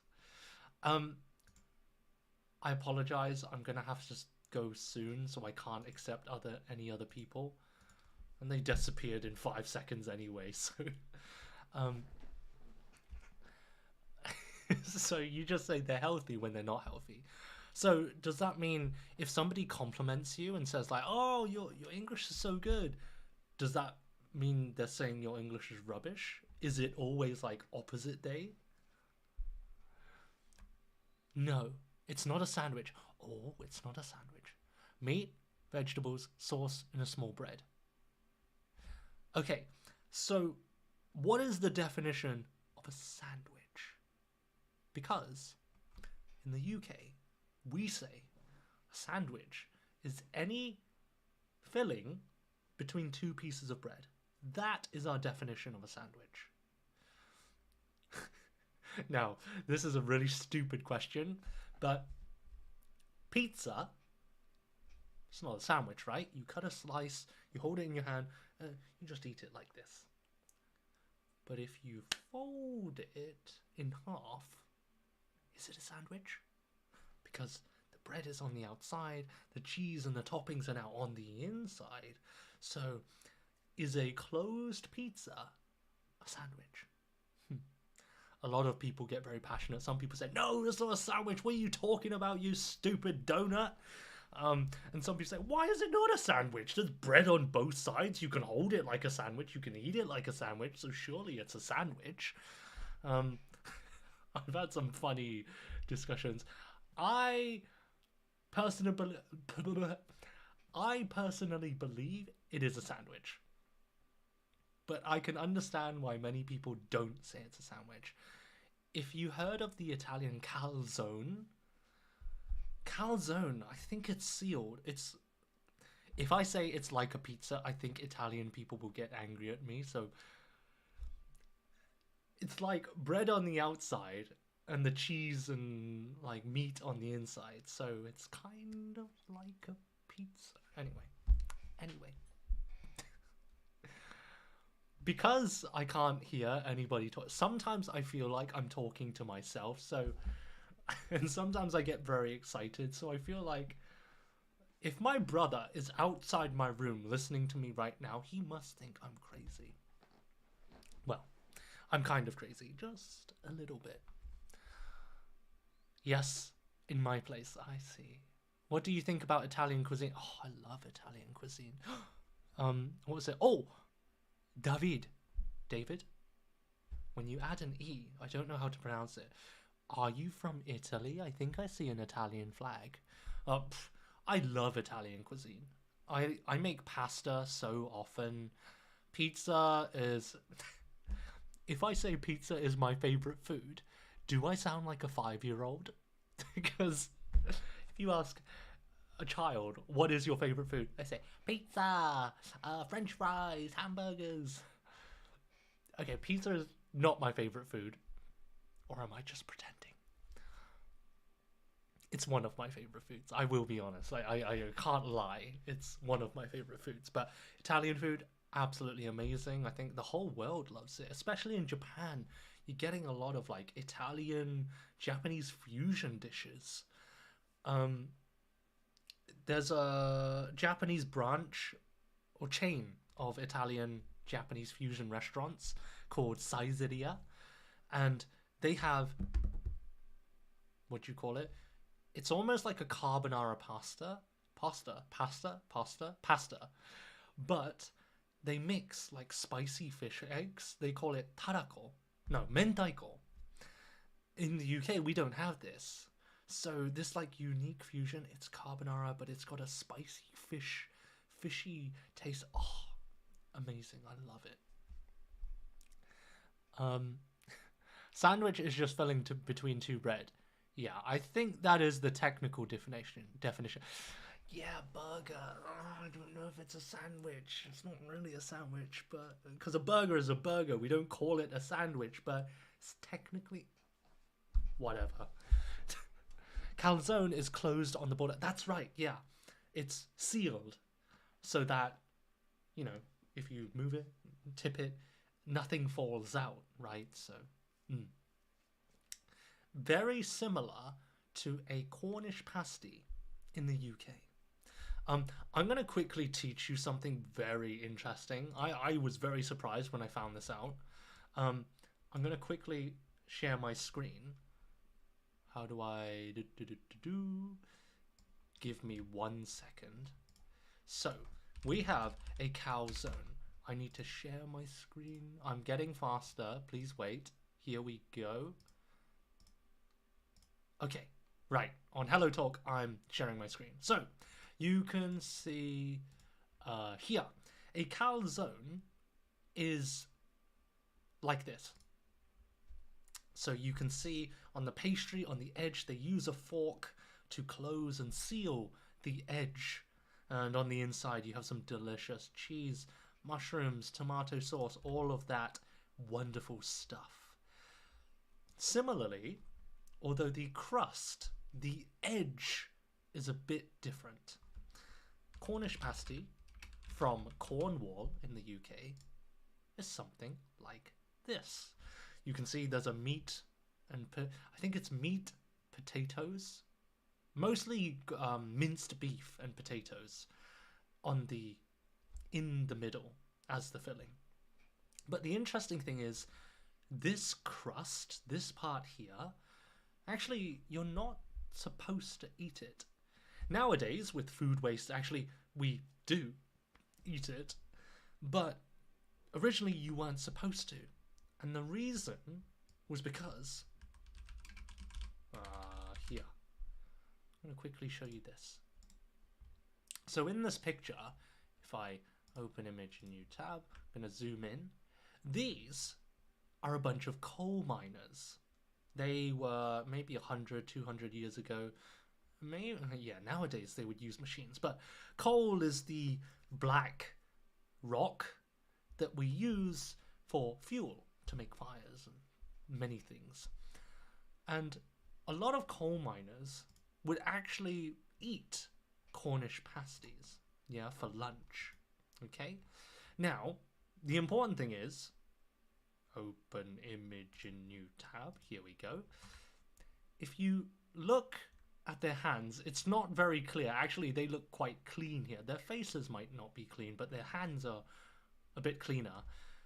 When they're working in the mines, they don't always have time to go back to the city or the town to get a nice, meal. And also, they didn't always have the money.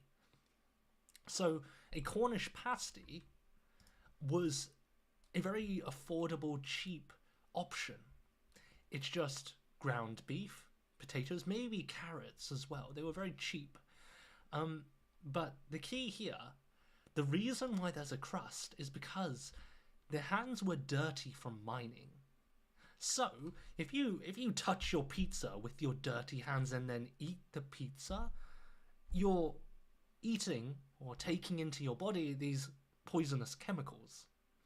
So they used this crust here as a handle, but they only eat the inside part, and then the outside part, that where your hands touched, that is dirty, they just threw it away.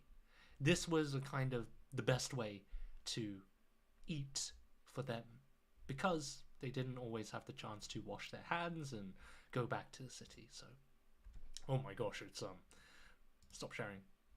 There we go. Anyway, going back. So in Italy it's called panzerotto. Oh wow. Mandu. Which meat do you like the most? I like lamb, but it's expensive, so I don't eat it that much. Ugur samsa. I also don't know. Okay. But I see, by the way, I see there are some people from China here. Isn't it like 2 a.m. or something in China? Like, you guys are crazy staying up so late. But I guess it's Saturday night, Sunday morning in China now, so I guess it's okay. But wow, you guys are night owls. Like, I feel old.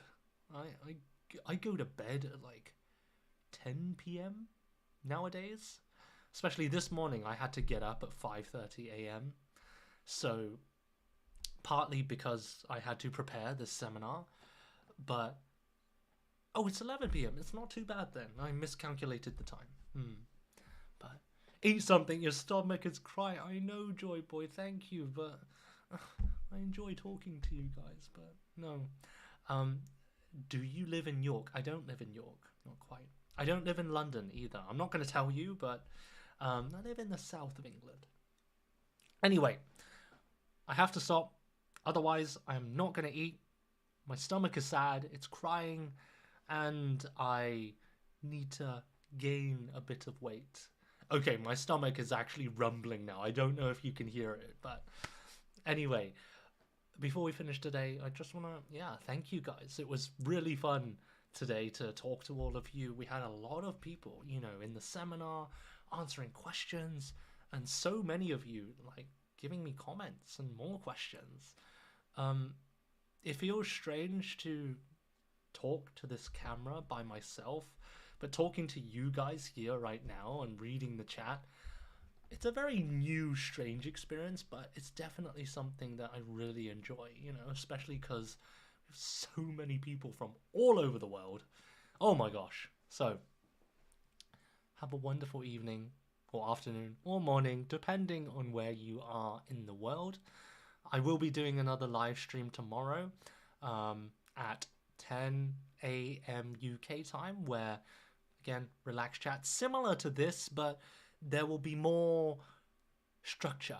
There'll be set questions. We're gonna spin a wheel, and then it will stop on a question, and then we'll answer that question together. I'll share some of my things. Some are stupid questions, like, if you were an animal, what animal would you be?